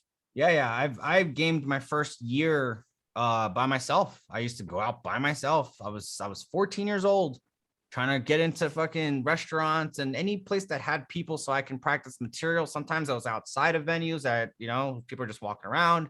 I used to go to the beach. I used to go wherever I could, any place that I could get into or be around that they would not call the police on me. I was there essentially. Right. What I've learned if you're by yourself is to have a soundbite for when people ask you, why are you here by yourself? Or what they'll most likely ask you, are you here by yourself? Or where are your friends? Or are you here alone? So you need something that you can say to that. When I was 14, my soundbite used to be, well, my friends that I came with, they have what you guys call a 9 to 5. I'm a .com kid. Clearly I'm young. So like I make my own hours. So I'm just going to be here for another drink and then I'm off to the next venue. And like, this is like a 14-year-old kid with no beard, like fucking just having that be a thing. I would recommend saying the same. You can say, my friends, they were here. They have what you guys call a 9 to 5. So they left. I don't live in that reality. So I'm staying here for one more drink and then I'm off to another adventure. And then I guarantee you, if you say it with good delivery, they're going to say, what do you do for a living? Because they're going to be like, well, if he doesn't have a 9 to 5, he must be doing something cool. Let's find out what that is. And then you can say, well, I get paid to fuck with people's minds. So I just get paid to pretty much, and then you can explain what you do and all these things, right? So having the soundbite for that question is important because they're going to get it, right? But here's the thing. Most people don't know who you're with. It's not like, like if you're going to like a bar that there's regulars, then like, yes, everybody knows everybody. Sure. Everybody knows whatever. But like in that case, like, you wouldn't have a problem there. But if you're going to a place by yourself, no one knows if you're there with people or not. It's all how it looks. So when you go up to approach people, if you don't lock in, for example, right, if you don't make yourself part of the group, then it looks like a guy on the outside hitting on the girls. Well, he's clearly not with them. After 10 minutes, if he's still on the outside talking to the girls, then he's not with them. He's the guy on the outside hitting on the girls. And it could be that you aren't. It could be that you are with them. So it's not what it is, it's how it looks. And how do you make it look like you're not there alone? Well, one of the concepts is to always be in set. So like, yes, you can always be in set, but it doesn't mean to always be in set. Like I'm in this set, then I jump into another one. No, it means mentally always be in set. Whether you're there or not, you're in set, dude. There's a set happening. There might be people looking at you. So that's a set. Right. So as I do my set, I got a certain vibe. When I finish the set, I don't drop it. And then I'm the guy by himself again until the next set. I continue on. Yeah, totally. Do you know what I mean? Like, yeah, I've caught myself in that exact situation where I'm there alone and I kind of go do my thing and then I'll go sit back down and it's just kind of like this movement and then I'm stagnant. It's I come back to my safe spot. I go, I come back, I go, totally. I come back, I go, I come back. Where games and it should starts be to more look this. like it starts to look like, I'm going to, like you said, your safe spot. Totally. And it gets tricky because at some point I start getting in my head too much. Before I know it, I'm all like, I got to bounce out of here. Yeah, no. So here's the thing. Ready? I'll give you another tip. First set to the left. So as soon as you get into the venue, whoever's to the left, and if you want to switch it up and go to the right, I don't care, whatever makes you happy. But pick a side and say, okay, first set to the left, I'm going to talk to. Doesn't matter if it's all dudes, doesn't matter if it's chicks, doesn't matter if it's old people, doesn't matter if it's a set of babies. You just get in the set, get used to just doing it, because then you're instantly interactive. And then it doesn't look like a weird, creepy guy who spends 15 minutes at the bar ordering his drink, taking the first 2 sips to then go start the night. So just start quick. And the way you come in. So talk to the people on the end. If there's a bouncer, you can talk to him. Looking healthy, dude. If it was LA, they charge you double for get in. You're big, intimidating. Most guys would be scared. Awesome stuff, dude. Right? If you're at some type of cool venue, if it's just like a regular bouncer, like, hey man, hope your day's going well. Get in, no problem. Just be interactive with the people that work there, because guess what? Not so much the bouncer, but if there are other people working there, they're paid for hospitality. They're going to treat you at least somewhat okay. So they're not going to make you look stupid. So if you go up to the hostess and you can say, oh, look at that. Look at your name tag. That's a nice name tag. She's going to be like, oh, thanks. And then she treat, you know, it's just a little moment, just so that if you walk in a place, when people look like, who's the next person coming in here? It looks like a guy who's fun. He said something. There was a little moment that was enjoyable. She laughed. That's not a weird guy by himself. And then all of a sudden, your first set to the left, oh, he's with those people. And if you lock in, then you technically are, because they don't know. Let's say no one's watching that closely. No one's watching that closely, right? Everybody just gets glimpses. They look up, they look around, they get a glimpse. They see that, they see this, they see this. But they do remember. Because if they see you in the corner by yourself 3 times before you approach, it's like, that was the guy in the corner. But they will not notice that if you do first set to the left, talk to the people that work at the venue, right? And then all of a sudden, when you come to approach them, it's like, it just hits off like the guy that we saw socially. And then there's a third one you can do to incite that. As soon as you walk in, if the place is kind of crowded, you can always wave to somebody in the back. You can always know somebody in the club. They don't have to be there. It's a simulation. It's all a video game. It's just a taunt. You know how you press a little button on the remote, on the controller of the video game, and the player goes, ha-ha. It's like that. You just go, and people are like, oh, there's someone back there. And all of a sudden, look at that. You know somebody as soon as you walk in, you got a good vibe with the hostess, and you got first set of the left. Whether it goes well or not, it's all good, because you're going to be over the shoulder. So you're going to say, hey guys, Brad Pitt or Angelina, one night, who do you pick? And then they're going to say, fuck off. And you're going to keep walking. Don't drop the smile, because it doesn't matter. You were just walking to your friends and those people bothered you. That's what it will look like. All the fundamentals are already pre-designed to make you look a certain way. You just have to do it and make it all come together. And then all of a sudden, the sets start opening more. Because if you're not building value, that's fine. You don't build value until you start talking to them. Really, yes, you can build value with the avatar. You can have the pre-selection. That's all building value, sure. But in general, if you don't have those things, you're building it directly once the words start flying. So with that said, all you have to do is not lose value. Not be the guy holding the drink in front of him, right? Hold the drink down here, like be the cool guy. Talk with your hands. And if anything, don't even hold the drink. Put the drink down and talk. Someone bought me this drink. I have to hold it now. I hate holding things. That's why I normally like shots, but I'm here. And then set it down and you run it, man. There's no, see, look, any guy here who's ever gone out with a guy who's not worthy as a wing will tell you it's worse. It's worse for your game. Like, people start shaking their heads. It's like babysitting. It's true, dude. Like I'd rather go out with no one. My preference is going out with cooler guys. Like cooler guys are awesome. That's like my favorite fucking group to go out with. Like my cool guy friends, we're going out for steaks and cigars. I know I'm gonna have a blast. Waitresses, girls around are gonna get fucking all sorts of interactions. That's fun. My next one is students. I like going out with students. I like seeing the progress. The higher value guys, I learn more because I see behaviors from other guys that are in other areas that I'm not. So they behave mechanically, and then I bring the lessons to you guys. That's usually how that works. So I like the high value guys. I like the students next. The next one, hot girls that are cool, that can contribute, that are useful. And then after that, it's like girls that are still hot, but they're not as useful. And then after that, it's me going out alone. And then after that, it's me going out with like guys that don't get it. Like when I go back home and I go out with like my friends from like high school. Oh God, is that a different experience? It's like, dude, that's a reality that like scares the shit out of me. It's like, what? People live like this? Yeah, I find that there's a lot of guys like that. You know, Yeah, I'm it's not saying I'm normal. It's normal. But baller, but normalcy scares me, man. Normalcy scares me. yeah. It bothers me. It's troublesome for me. It's like, why am I doing this like everyone else? I've been in a restaurant with these guys, and like somebody parks a certain way, like close to the door, the front door, and the headlights are shining inside the restaurant. And this is like, dude, like Long Branch, New Jersey, like fucking, small ass fucking town. And like, no one's saying nothing. And I'm like, really? No one's going to say nothing? All right, fine. I'll go over there and say it.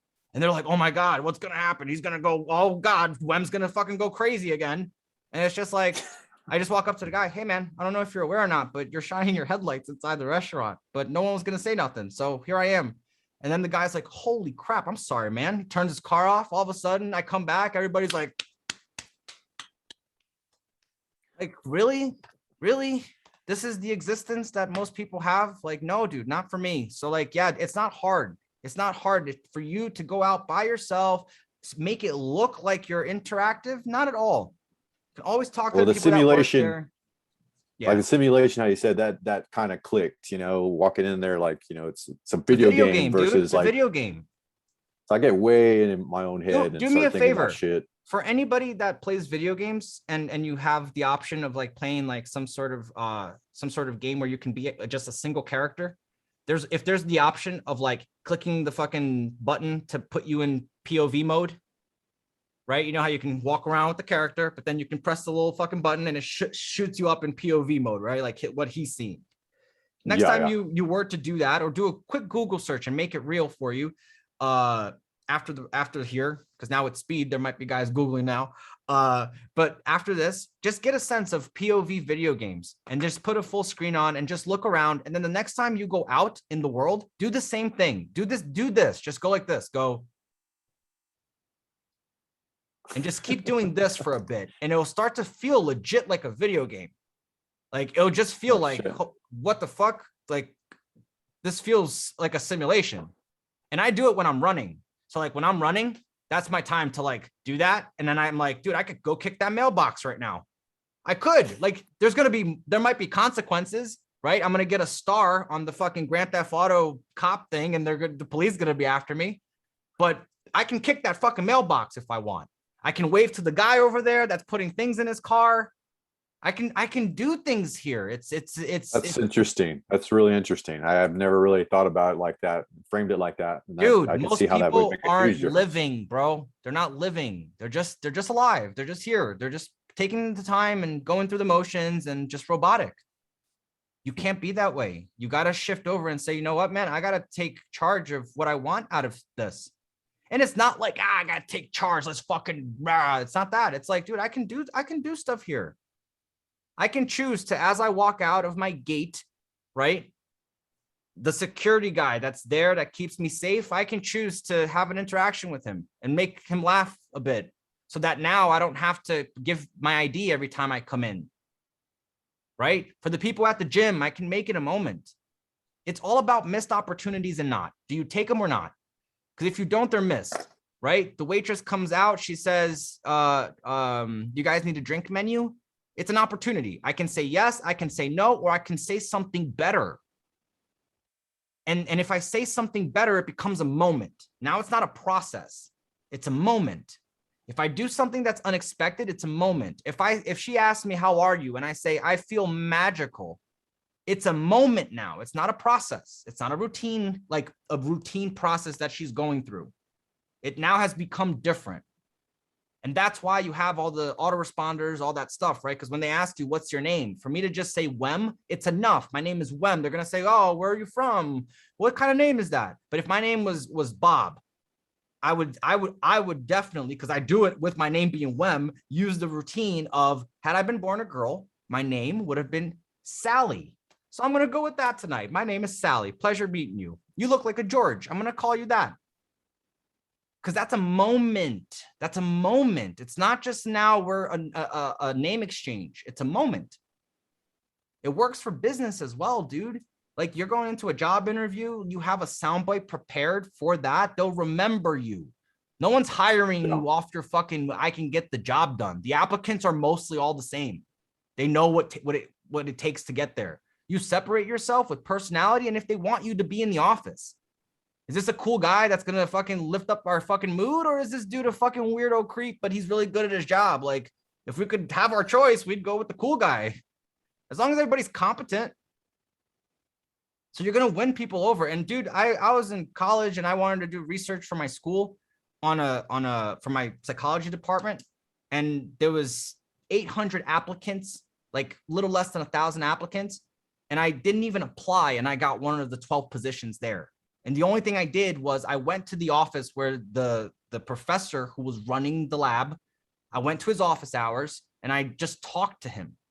I didn't even apply. I said, hey, I wanted to get some questions answered and also see some things about the research, get some information on the research thing to see if it interests me further. Like, I wasn't sold on it. Everybody else has already applied. The deadline's done. Like, I can't apply anymore. So like, I'm there trying to like give it the college try of trying to get a position, because it was social facilitation research and that seemed interesting to me. And I was like, all right, let me go over there. I'll win him over, asking him some questions. I'll, come off like I don't know them, and then he can explain it and feel good and hold authority and shit like that. I can embed things, right? Little lessons that I have in my mind. Like I said to the guys, right? I think I said it a couple of CloseHerSchools ago, when you go to a job interview and you tell the person that's hiring you that most people, I know how they work, where it's like they put in a good first 3 months, at most 6, but then they start to tail off as far as production, as far as effort, as far as like wanting to get better. That's not the case with me. However, if I'm going to be like that, it's because there's an opportunity for me to grow. If there's no opportunity for me to grow, then I become just like those people. I know that about me. So you're going to get me in here as if this was my place. I'm going to work for you, do whatever you want me to do, as if this was my place and my success depended on it. However, I do need that opportunity to grow. So I just have to ask, what opportunities of growth do you guys offer here? Now, if you say that in a job interview, that's fantastic, because not only does it show the guy that's hiring you that like, wow, he gets it. Like, yes, I know exactly how that feels. That's why we're hiring people now, because the guy that fucking left, he got fucking stupid. Okay, fine. Now, if you say that, it gives them a sense of how you are as a person, how you value work, how you go about executing your work. It's all laced into that rant. But at the end of the day, he can go in and deduce and say to himself, you know what? I'd rather have that guy here. Yeah, this one here is more qualified, but this guy is awkward. This guy is fucking quiet. I asked him a question and it took him like 6 seconds to answer, and he had to think about it, and he was breathing from his mouth. Like, fuck that guy. I'd rather go with Dan. For real, bro. This is how it works. This is how the world works. The animal kingdom is unapologetic, and humankind is as well. We just mask it. We mask it. We're more polite. We're more accommodating. But really, it works the same way. I want guys around me that make me better. I want women around me that make me better, or at least facilitate things. But it's my choice. I have to decide that. I have to go get it. I have to not be just another color ball in the pool table of life. I have to decide I'm going to be the white ball. I make everyone move around me. I'm not affected by anything. Everybody moves around me. I say something, I craft the magic spells, I say them. Abracadabra works better than cadabra abra. Cadabra abra is not how you say it. Abracadabra is how you say it. Abracadabra is what's said. I get to say it, and then magic happens. That's my choice. And once you decide that, once you like stamp it as like that's what it is, like I said, it's a video game. It's all there for me. It's not there for anyone else. It's there for me. They spent all this money, $500,000 to build out this venue, put the lights, hire the go-go dancers, get the bottles in here, put the little things on the bottle so that it makes sure the bartenders aren't over pouring. All of that is for me. Well, who else is it for?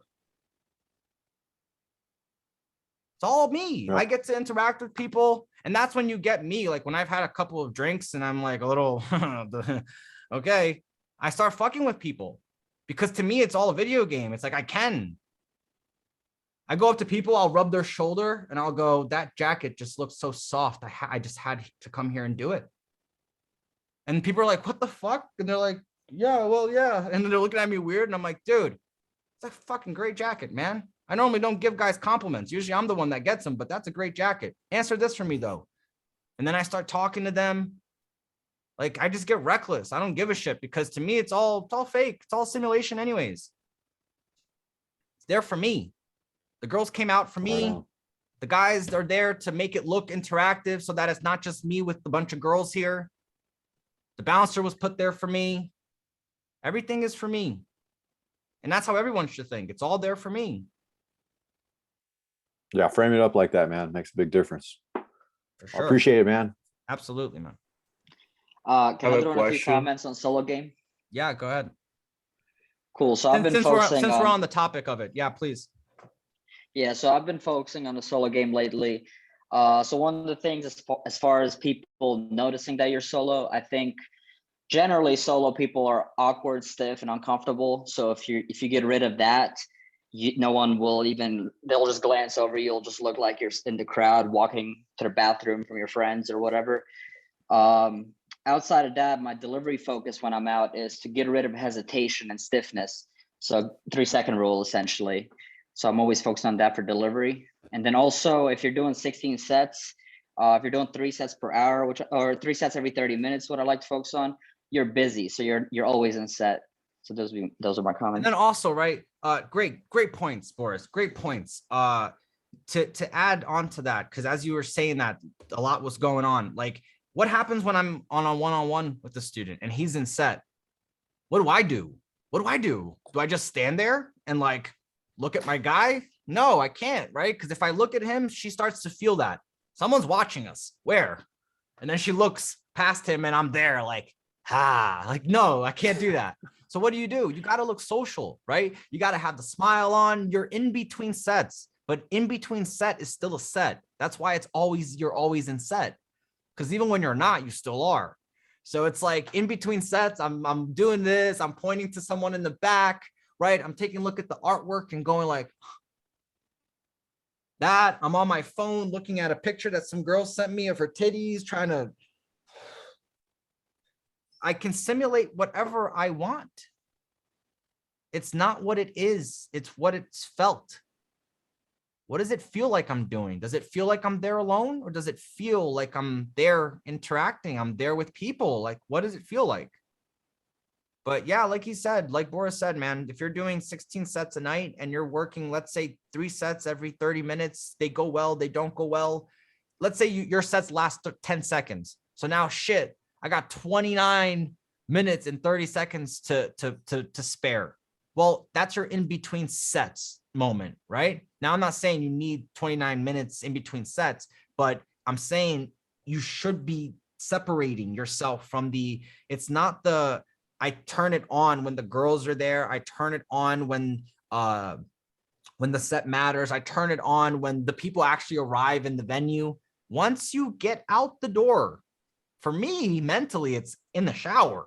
Once I step foot on my mat to dry my feet off, it's on, bro. The smile comes out. Colgate's the man. I'm the funniest fucking guy that's gonna be in that club tonight. It's all there for me. And then once I conceptualize that, I walk down. Everybody's looking over their stack. Their energies are still a little bit low because they're processing mentally. And I'm like, you guys ready to party? And everybody's like, yeah. I'm like, it doesn't sound like it. And then I'll turn some music on and I'll start to, get people's energy up, because that's what it is. You have to keep it going. You're always in set. The night has already started. I'm building momentum so that when I get to the front, right, of the club and I don't have an in for the door, I come in with the stuff that's going to get me in the place, as opposed to like, I stay quiet. I call the car, the Uber, no one's talking, right? At the house, there's no music, there's no vibe. Now we get in the car. You guys ready? All right, cool. Everybody's got their stack, right? All right, cool.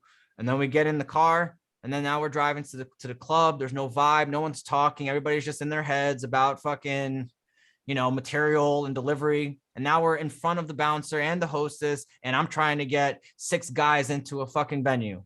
It's like, no, dude, like that's going to be way harder than if I talk to the Uber guy. I was running material. Uber man, hey, Uber man, I have a question for you. Brad Pitt or Angelina, one night, who do you pick? And I don't mean sexual. Don't look at me like I'm one of those boys. I'm saying You get to hang out with them. Brad Pitt's gonna bring cigars, whiskey, and then he goes, "Yeah, you're right. Brad Pitt's a cooler guy. Angelina's a freak. She used to kiss her brother." And I'm like, dude, that's true. I gotta write that down. That could be a soundbite. And then you're going out, and that's it. And then after you get good at that, those in between periods, you're always in set. You're always enjoying yourself, no matter if people are around you or not. You can always put out a vibe. If someone sometimes I'll be there and I'll be smiling, I'll be doing this, and I'm like doing my thing, I'm like, whatever. And then somebody's like, some girl will come by and she's like, "Are you here by yourself?" And I'll be like, "No, my friend's in the bathroom, you weirdo." And then she's like, "Oh, because like usually when guys stand by themselves, it's like, they're not hearing anybody, but like, all right, yeah." And you just start talking and it just goes somewhere. You just it doesn't matter if you're by yourself, you can be by yourself. It's how your vibe is by yourself. If you're in the fucking corner of the club in the dark, fucking like Gollum, just there with your drink, my precious, fucking holding your old fashioned or whatever, then yeah, dude, it's going to be harder for when you go open your sets. But if you walk in, you're the fucking guy, you wave to that person, like, no, stop it. Right? You can do anything. No one's that invested. No one's invested in you that much yet. And if they are, fantastic. When you go open them, it's going to blow right open. And that's that. But well said, well observed. Great question. It's a challenge for a lot of guys to go out by themselves. But I'll tell you one thing, you learn a lot, man. You learn legit social skills because you have to now. It's dependent on something. Your success depends on it. If you don't talk and don't emote, it's a harder night. Difficult, almost impossible to manifest anything. So you got to just decide it's all video game. It's all there for you, mental stuff. And then just go out, first set to the left, the practical stuff, the waving to the guy. Keep yourself busy, keep doing sets, in between the sets, whatever. Go talk to the bartender, share a story with the guy bartender just to keep you socially lubricated, right? It doesn't count as a set, but it can assist the social lubrication, sure. If you're 5 sets in, don't do it as your first set to go make it a point to talk to guys to facilitate yourself in. None of that. Do the work. And then if, it's a group of guys here, "Oh, you guys are holding the beers wrong," do that routine, right? Work. Go to work. You're always busy. You're always busy. When you're not busy in set, you'll handle that night like a pro by yourself. Every time. Speaking of routines, you have the weekly missions, and you have them listed. Sometimes the routine. Where do I find like those routines? Because like you had one down on Ask Colgate, like all the way at the bottom of sort of like the bottom towards the Instagram page. I have a bunch of routines there. I'm writing a book right now to handle all of that. So like I'm coming out with 2 books for free that you can download. Death and Rebirth and Origins. In Origins, there'll be like a kind of it's the how to start email, but way expanded and worth more detail. But it started out as that how to start email. So the Origins should give you that. But until there, scroll down. Any routine that's on the weekly missions that's not on there, just send me a message. I'll send them to you directly. I have them all ready to go. Cool. But yeah, no, routine shouldn't be a problem. If I mention on the weekly missions that there's a routine there and you don't know it, you can just ask directly. Or I would suggest, just to keep us from having to waste the DM, scroll down and check to see if it's there, because it should be. If not, it's because you're talking about like in the where you write like the comments. No. So like if you just scroll down on the actual posts. So there's like, however many, 400 posts. If you go towards the bottom posts, like the ones that I did earlier, they're on there. I stopped doing them because like they used to not get that many likes, and they were fucking up the algorithm to be able to hit the right people. Because if it doesn't hit the algorithm right, even the people that follow me don't see it. So like I was like, no, like if people aren't gonna, and here's the thing, those routines are like the gold of what I used to post. All the other stuff is nonsense. Right on. All the other stuff is for the masses. It's all the fun entertainment. We're talking shit. We're doing this. It's guys fucking rating women. It's all nonsense. The routine is the quality. That's what you're going to get to say, but nobody cared. So I was just like, all right, well, if nobody cares, then I don't like to give information out or have it available to just anyone who lands on it. Now they can access it. No, like it should be for the worthy. So I've stopped, but it's there. Cause if you're the worthy, you're going to scroll down as now that you know it, you're like, okay, if it's there, I can scroll down and find it. Perfect. But you're here to find that out. Or you land on Instagram and you go so far down the rabbit hole that you end up there anyways. But either way, it's for the worthy. And that's how I treat every aspect of what I teach. It has to be for the guys that want it and are doing the work for it. And if not, then I got to stay quiet with everything. I got to know, dude, we can't, no, can't do that. You know? Cool. But yeah, good questions. Okay, hold on. Let me just go to the chats real quick. Pre-selection question, direct way. Armando, you're up. What's up? Yes. So last time I was night game, I was in this beautiful set. She was a ballet dancer. Oh man, she was fucking beautiful. Did she ask about me? No. she was not the one from New York. Okay. So No, seriously though. Seriously? She didn't say one thing? Go ahead. So I ran up to, like superpower and everything. And her friends, she's like, oh, I have to go to the restroom. So I left. And I'm not like gonna wait there, like sit down. So I went and I opened another set. And I was like, and then she passed by, but I was already like in locking, right? Like I was seated already. And she gave me that look of like, this guy is like a fuckboy or something like that. And then yeah, like I text her, she never answered back. Like, what's your thoughts on about like opening a set when she see you, like the whole dynamic thing? I mean, the move is right. I don't want them to go to the bathroom. Let's rewind it just a bit. Okay, so the first thing I'm gonna tell you to do is the next time a girl says to you, or let's say the friend says it, the friend's like, we're gonna go to the bathroom, right? If the friend says it, if the friend says we're gonna go to the bathroom, even though she's saying we're going, like it's already decided that they're going together, you have to say to the target, go with her. Because you win points with the friend, and you also look like the guy that's like making it happen as opposed to it having happened to him. And that goes vice versa. If your girl, your target says we're going to go to the bathroom, you're going to say, you have to negatively misinterpret it. So you have to hear it incorrectly or incorrectly misinterpret it. So like if the target says, oh, we're going to the bathroom, you can say, is your friend going with you? She should go with you. And then she's going to say, yeah, we're going to the bathroom. And then you go, perfect. I'm going to go grab a drink.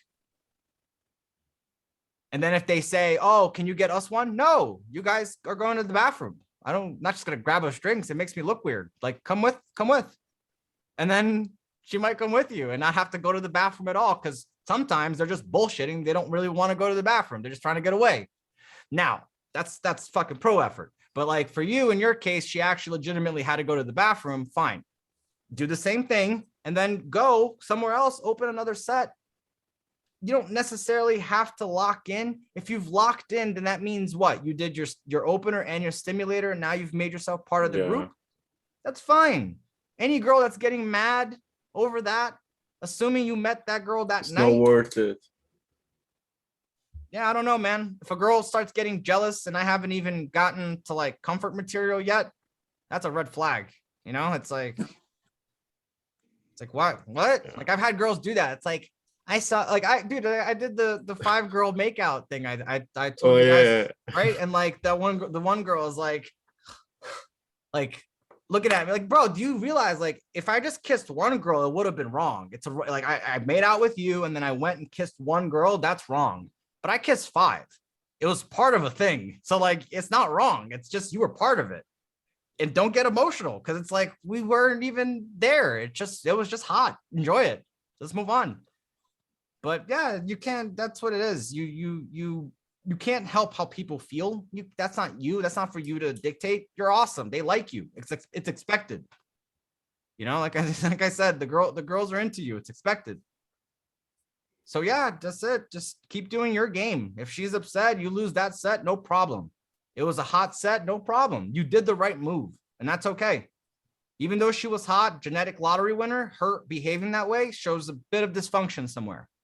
Now, if you opened her 4 months ago and you guys have been, on and off and building and all this kind of shit, ROI, right? Getting return on your investment. She's investing, blah, blah, blah. And then you do that and that happens. That's a different scenario. Then like, okay, she's justified. The jealousy plot line is real. Like, I get it. All right. I'm awesome. It's expected, but blah, blah, blah. Right. All mental nonsense. Right. Because you shouldn't be carrying it any further than mental. Because if you honestly think that like you're the hottest fucking shit, like, yeah, mental, but not like really, because then you stop working for shit. Right. And so balance. But with all that said, yeah, man, don't worry about how people feel about your game. Do you. She's wrong for leaving you there. She chose her friend. She chose her friend instead of you. That's how I would look at it. Yeah, she made the mistake, not you. You did the right stuff. You went and opened another set. She got jealous. That's it. That's whatever. No big deal. But I wouldn't chase her. I wouldn't text her. I wouldn't do nothing. If she gave you that look, you should have just let it ride. Yeah, I'm going to unfollow her now. You should. All right. Let's see here.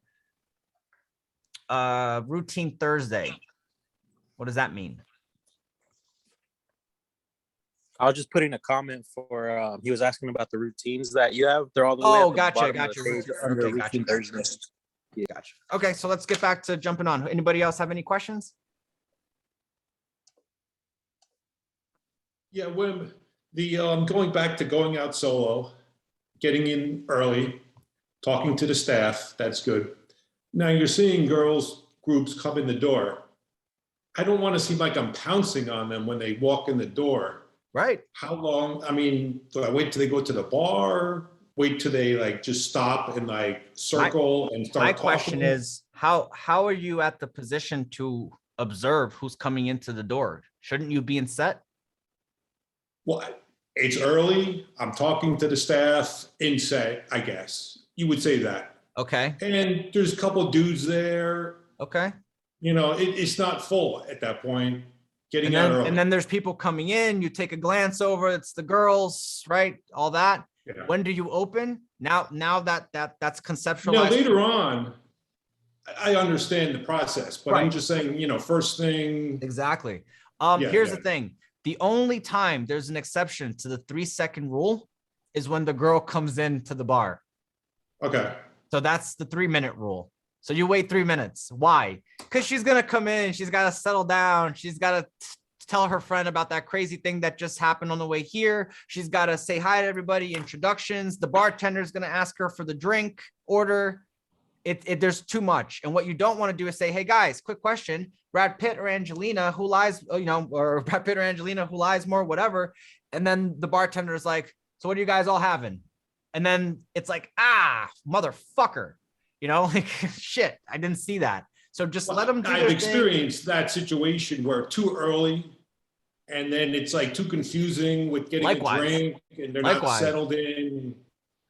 Okay.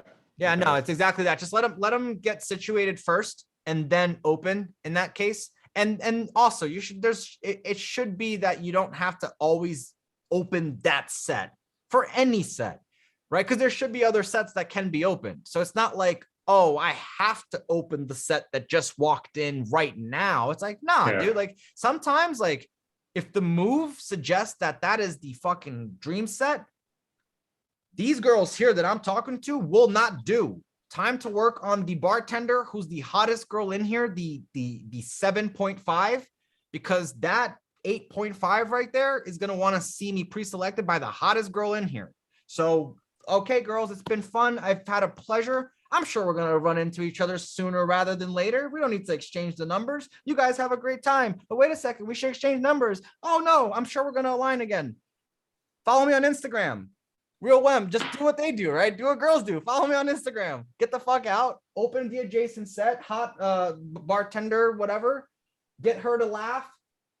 Take a quick glance to see if the chick is watching. If she's not, keep it moving. Keep it rolling with the bartender. If she's seen it, that's enough. Leave the set. Bartender goes back to work. You guys, perfect. Settle this for me. And now you're in that set. Okay. Yeah, that's how I would execute that precisely. Because I hate the here. And can I tell you one thing also? Okay. I hate on a date when like the waiter keeps coming in to check on us. He comes in, how you guys doing? Okay. You guys need more water. You guys need more this. You guys need more that. Like, get the fuck away from here. I literally tell the waiters, I'll say, hey man, we're going to have this, that, and the other. And I'll give you $20 if you don't come back and check on us that often. Why? Because I don't want me building up a story. I'm fucking crafting spells and fucking bending time and space for this woman at this very moment of her hypnotized through what I'm saying. And then right at the point where I'm about to embed my little fucking thing so that it hits, dude comes around. You guys need more water? Like, go fuck yourself, bro. Like, get the fuck away from here. That's why. So I'd rather smooth it over, right? I'd rather just say, hey man, guess what? You're going to get to pick your tip out of 100. And if you're smart, you pick 100 at the end of the dinner with me and this girl, if you just don't come back here. And I'll say that before the girl gets there, or I'll tell them this in confidence, or I'll just tell them flat out. I'll go, hey man, we're going to take this, that, and the other, and I'll give you double the tip I was planning to give you if you don't come back on checking us every so often. I'm okay with that. We won't need anything in addition to that. And we got to have a serious talk. And then the girl's like, serious talk? He doesn't want the waiter around? What the fuck's going on? And then it's just fun. It's all good. It's just, I don't want, I want to eliminate the possibility of being interrupted. And the same goes if the girl comes in. So wait, give it 3 minutes, let them situate, and then get in there. Okay. And one more, it's kind of a good thing getting it. I got into a 3-set, good situation. The male bartender that wasn't working was in the club. I talked to him earlier the night. He jumps in so fast. And it wasn't an AMOG situation. It was just kind of like, he saw that I opened this group and he's like, I'm like, how you doing? And so I'm sure there's guys in here that have wings that operate the same, because I have master pickup artists that behave the same. Colgate opens the hot girls and then everybody else wants to throw a routine out. And it's like, no, dude, he who opens the set and runs the set owns the set. I'm still running the set. Everybody needs to take a step back. It's all, and here's the thing. The guys that aren't as good, the students do it.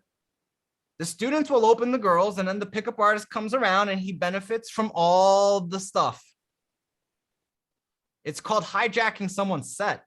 Hijacking a set, yeah. You know, like it's a thing. It's like you can do this if you see guys go up to the girl and like the guy's making her laugh, but like there's no attraction material. That's the perfect time to open her, because now some guy just went in, got her laughing, got her mood pumped.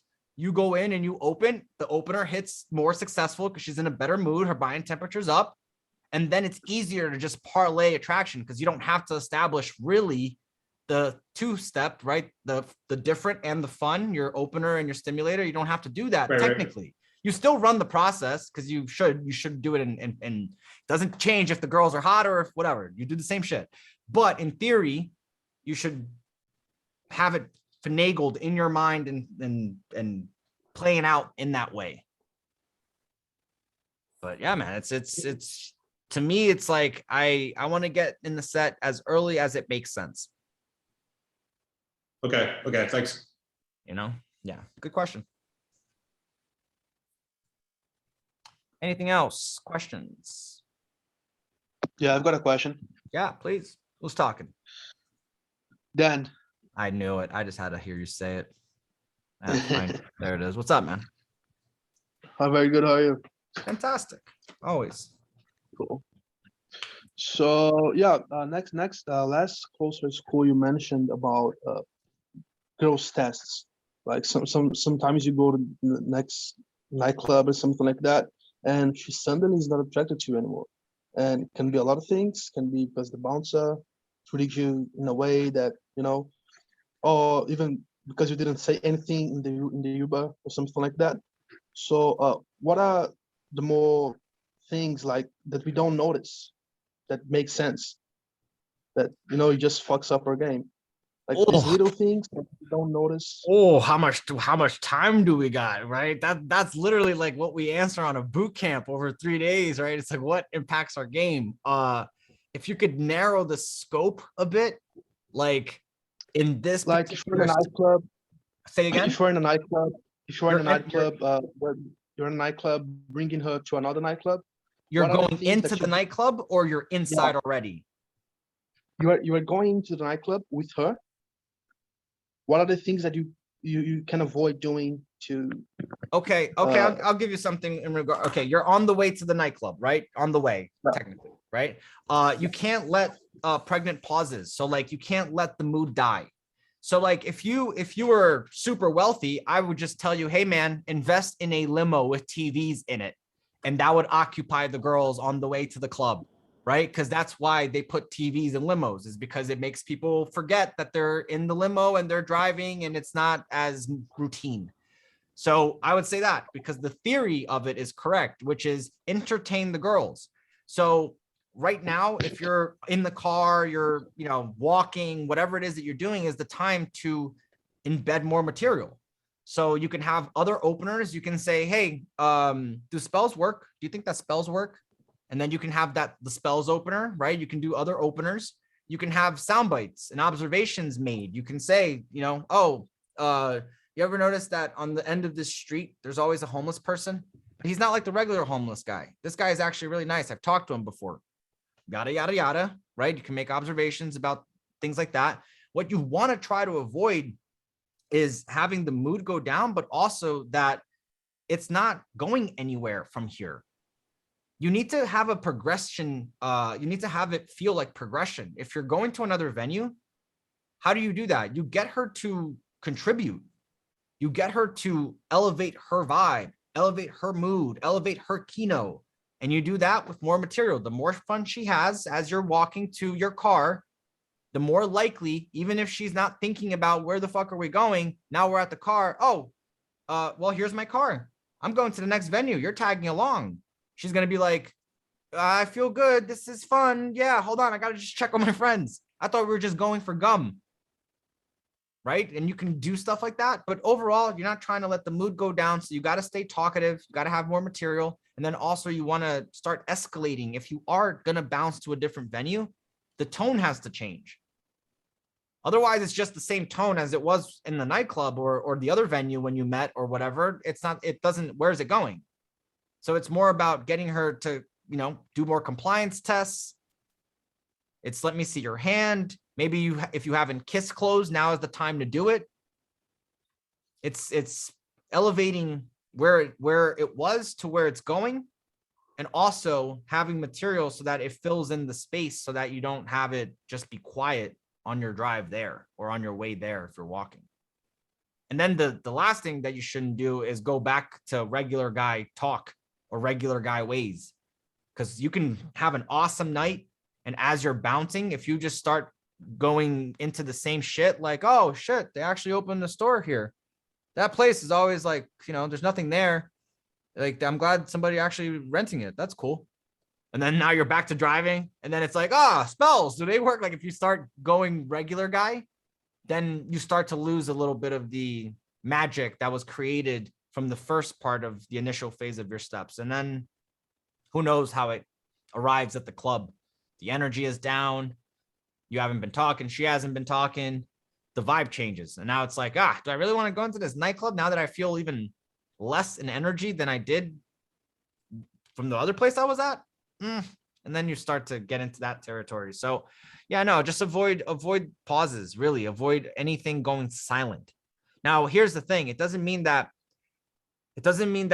if things go silent, you jump at it, right? You're like, so cars, do you like them? Like, it's not that. It's not the effort of like not keeping the silence going.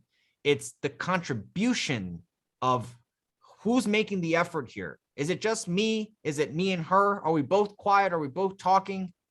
Because if I'm bouncing with a girl, the last thing I want is a quiet girl.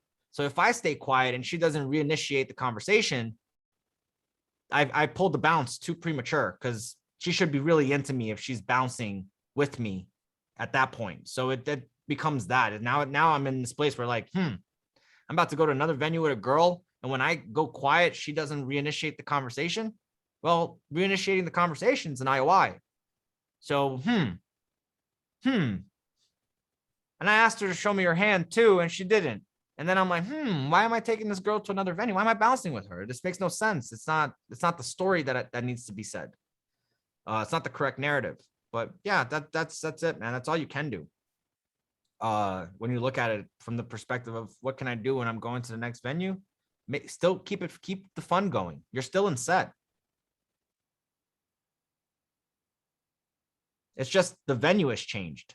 Instead of inside the venue you're now on the street walking to a third venue. The second venue is the street, right? You don't conceptualize it as like, oh, I'm in this venue now and I'm going to my second venue. It's like, I'm going to the third venue. Second venue is going to be in my car. It's going to be inside the Uber. It's going to be in the train, because we just fucking spontaneously decided we're going to go somewhere. Wherever it's going to be, second location is there. Then the third location is the venue. And you can even do it different. You can even stop by and get some gum to the convenience store. That's another location. So now it's 4 locations. So from the first venue, us walking the street, going into the convenience store, second venue, technically, we've gone to 4 places together. That's more familiarity. And that's what you want. More familiarity elevates how it feels, elevates where it's going, elevates we met here, but now we're experiencing things together. And then you get to the point where, like, if she has to, do I want to go home with this guy? Does it feel like I know him? Does it feel like he's been listening? Does he feel like he's made me invest? Is there attraction here? Do I feel the butterfly thing? Do I find him interesting? Do I find him funny? Do I find him different? It all checks out. And then you're there.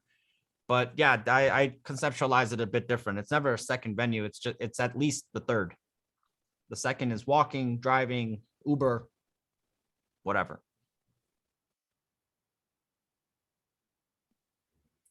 Hey, Any other Wam, Yeah, please. can you settle this for me? Go on. Don't wait. If you're waiting, you're doing it wrong. So my friend Sarah, she just texted me and I have no idea on what to answer. So she asked me, Brad Pitt or Angelina Jolie, one night, who do you pick?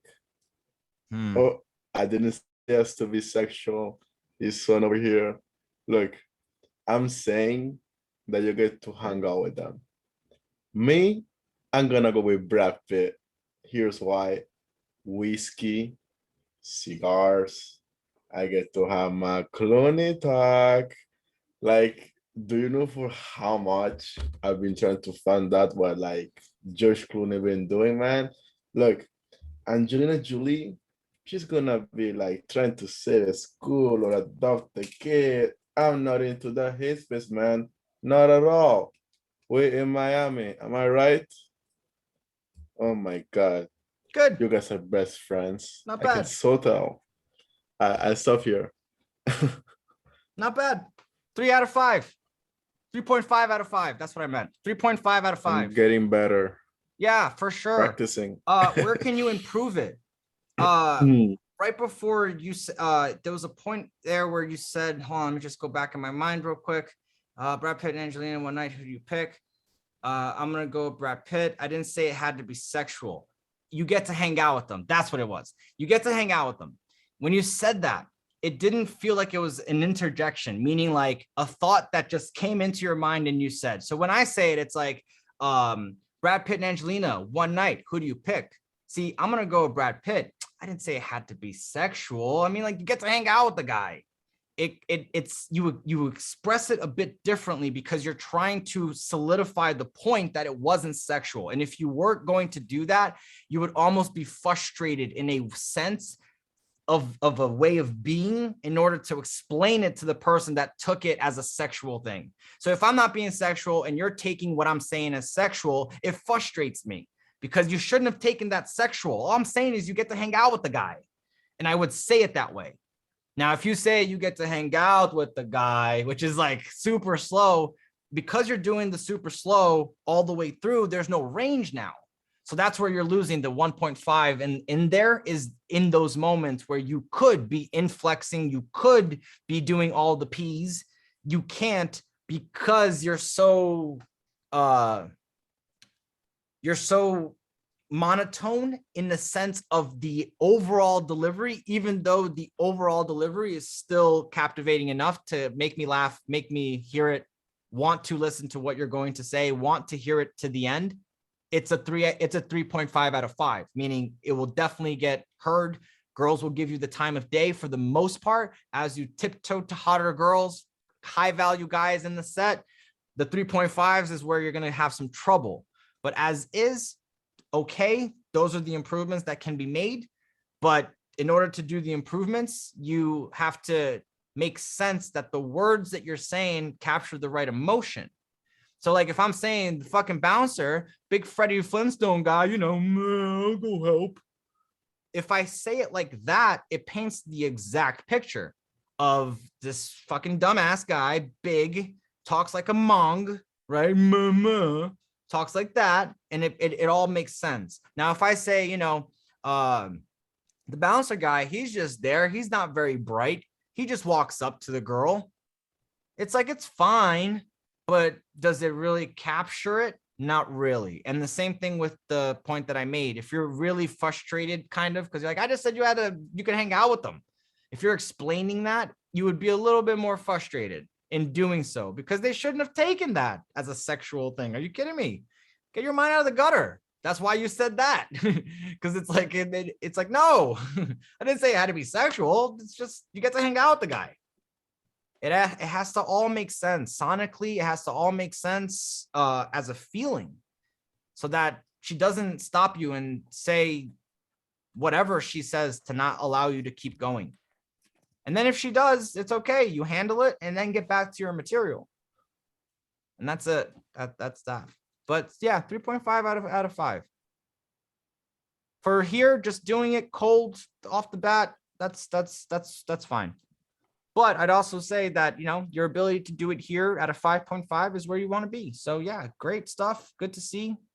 Just follow those bit of advice and tune it up, and yeah, send me an audio or a video in a week's time after running it. We'll look at it again. And that's delivery. So like, how do you implement all this shit? You start today, you start right now, you start whenever you get into the habit of saying, okay, you know what? I'm gonna add more pauses. I'm gonna add more pace. I'm gonna add whatever I don't have. And it might mean that you have none of them, but you're gonna pick one, you're gonna work it for a bit, you're gonna implement that. You know, it's easier to implement this kind of stuff with sets that don't matter, right? Like if you're talking to your friends, your family, the people at the pharmacy, the bank, whatever, errands type of shit, it's a lot easier to practice pauses and pacing and all that stuff than when you have to do it in field with everything else that's on the list to do, right? So the delivery stuff, really, you work it out, not in field. You work it out outside of in field territory per se, because you don't need the girls to be hot to practice that stuff. It won't make a difference. And in fact, it's actually preparing you better for them, because that's the stuff that it takes to communicate with them. So as long as you're going through the due diligence of knocking a few of those out every couple of weeks, you're like, okay, you know, like I'm definitely adding more pauses. And even me, right? I have to add more pauses. I have to always speak slower, especially when I go from teaching to going out. If I'm going out tonight, now I have to like decompress and say, okay, switch over the brain. You were in teacher mode. Now you're in game mode. Game mode's a lot slower because now we're talking to the girls. So it has to be slower. But on CloseHerSchool, we don't have that kind of time. So we got to move quick. But yeah, that's the ability of it, is just to switch over. And then that's pacing, fast, slow. Just like if I said, and I was super excited, I have to say that not just to say it. If I say, oh, I was super excited, was I? Didn't feel like it. And that's why, you know, sometimes if a guy's being a jerk, and he goes, aha, dude, you're hilarious. And I go, yeah, because clearly you're laughing a lot. And then I demonstrate that he uses words lackadaisically. And I'll tell him that you use words lackadaisically. And then he's like, huh? And I'm like, yeah, you just use words for whatever. They don't mean what they mean. And then he's like, shit, I did kind of do that, huh? And, and then you're a-mogging a guy. But yeah, people do that all the time. They just use words. I stress words a lot, man. I'm obsessive over them because I know the power of them. I know if they're sequenced in the right way, and if you say them the right way, what can happen. And I suggest everybody to, do the same. Get obsessive with words in general. Read more stuff, write more stuff. Develop the ability to think, right? About words, about what you're going to say. What words are you going to select to convey the message that you want to convey? Because if you're just talking, right? School, parents, all the stuff, like water response talking, that's one way of living. You can handle all that and be not prepared. And when someone says something, not have something funny, not have something intellectual, not have something sophisticated, not have something productive of value to say. You can do that. No one's going to hold it against you, but no one's going to reward you either. You're not going to get the hottest girls on the fucking planet by just being like everyone else saying, oh, I'm good. And you, that's not going to do it. So yeah, it's worth it. Delivery is everything, really. Like once you get down the delivery, you can talk about anything. You can talk about your video game collection. You can talk about your little miniature figurines. You can talk about how you work at McDonald's. You can talk about whatever the fuck you want. And anybody that's been on a boot camp that knows how I run my I work at McDonald's routine, which other people have now started running, like that routine to just demonstrate that like I work at McDonald's and I can still make it sound badass. If anyone hasn't heard it, I might consider doing it next time on CloseHerSchool if someone asks. So if you want it, I can do it there. It's just, I'm not going to leave it all here. But yes, that routine is just a great demonstration to show you don't have to have a great job. You don't have to have whatever. What you have to have the ability to do is communicate. Fuck it, let's run it. What do you do for a living? Well, right now I work at McDonald's. Oh, don't laugh. Come on, I'm serious. Like people forget. McDonald's is still a restaurant, it's fast food. The food is garbage, but it's a restaurant. It's considered that. Yeah, man, I know it's real estate. Yeah, I know that, but seriously, it's a restaurant, right? So I work there, but I work there for a reason. Did you know that McDonald's has McDonald's University? McDonald's University is a program put on by McDonald's. After you work there a year, you can sign up for McDonald's University. If you complete that, you get to actually get a grant to work at a restaurant and start your own. So you got to go somewhere, either Italy or France, learn some actual culinary skills rather, and then they'll give you a grant so that you can start your own restaurant. Obviously, McDonald's owns a part of it. That's what most people don't know, is that McDonald's owns a lot more restaurants than just McDonald's. But either way, I've been doing this for the last 3 years now. So basically, I'm going to culinary school, pretty much not having to pay for it, learning all the stuff there, and I get some money to start my restaurant. And that's why that's why I work at McDonald's. Now, I have the curtains figured out for my restaurant. I know the menu, I know the card stock that I want the menu printed on.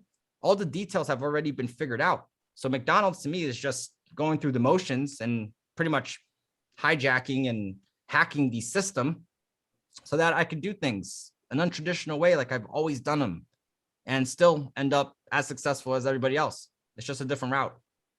What do you do for a living? Oh, I'm a CEO at Merrill Lynch. Cool, man.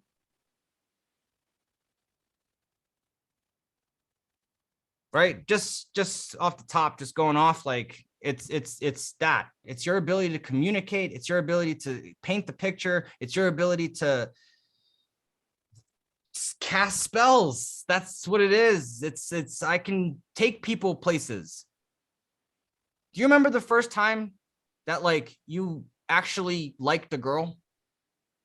Like in your existence as a man, you were going about one day, you weren't really thinking girls, and then one day you just realized that shit, I'd like girls.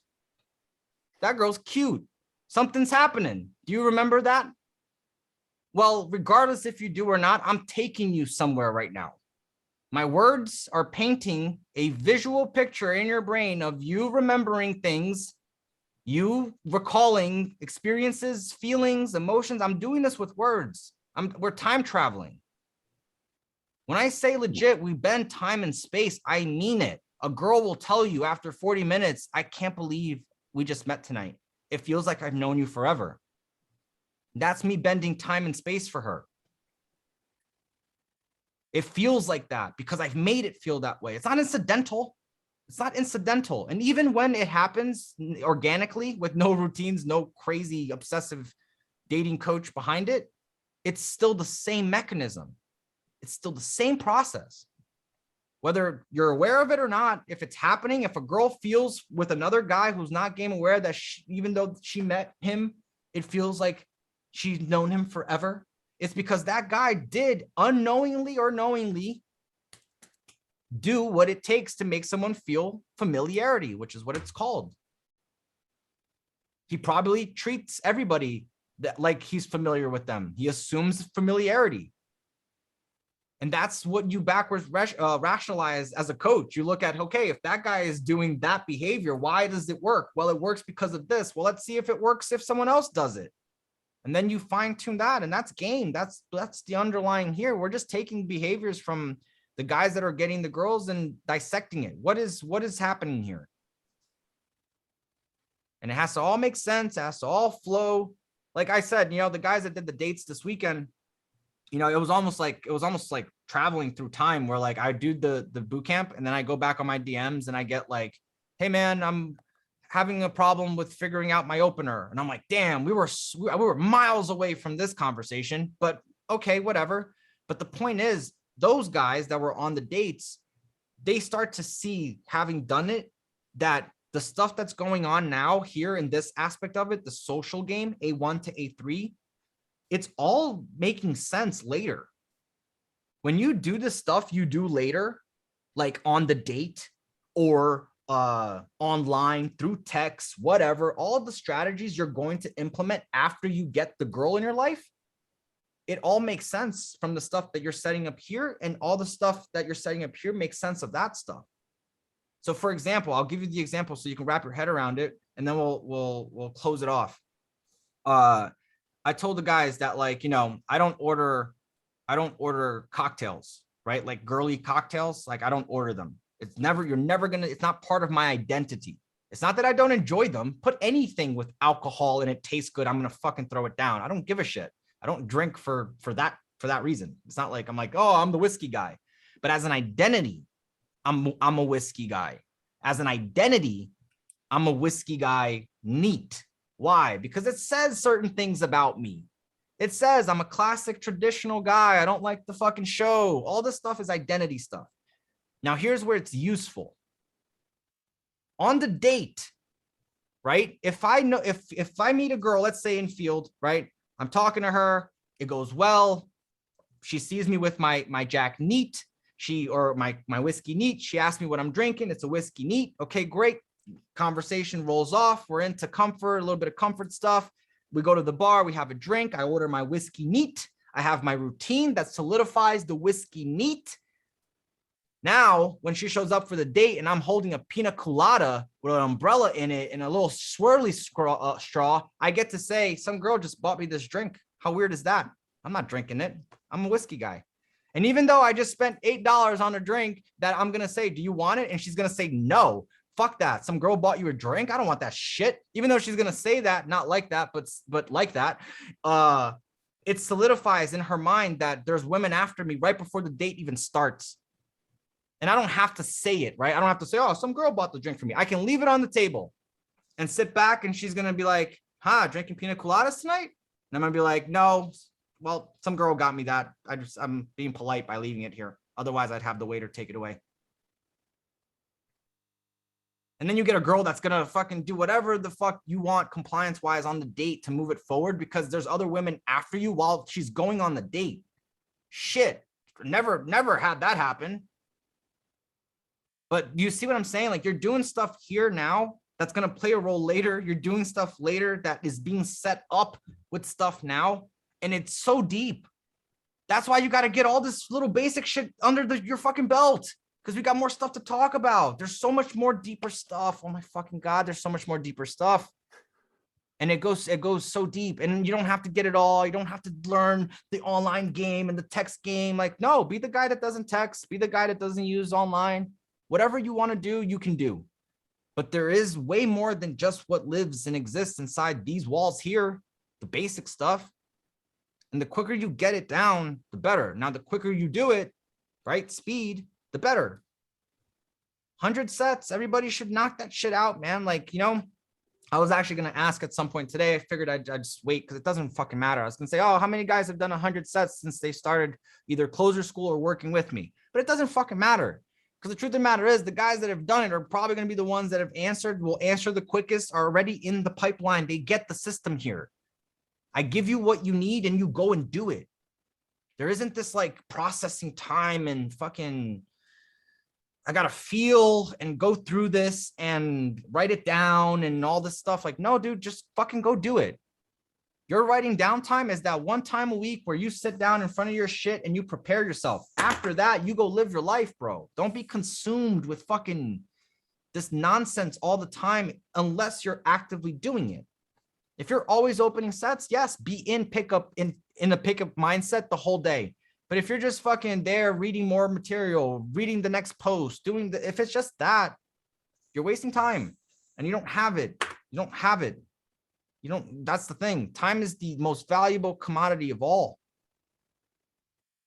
But here's how you speed up time.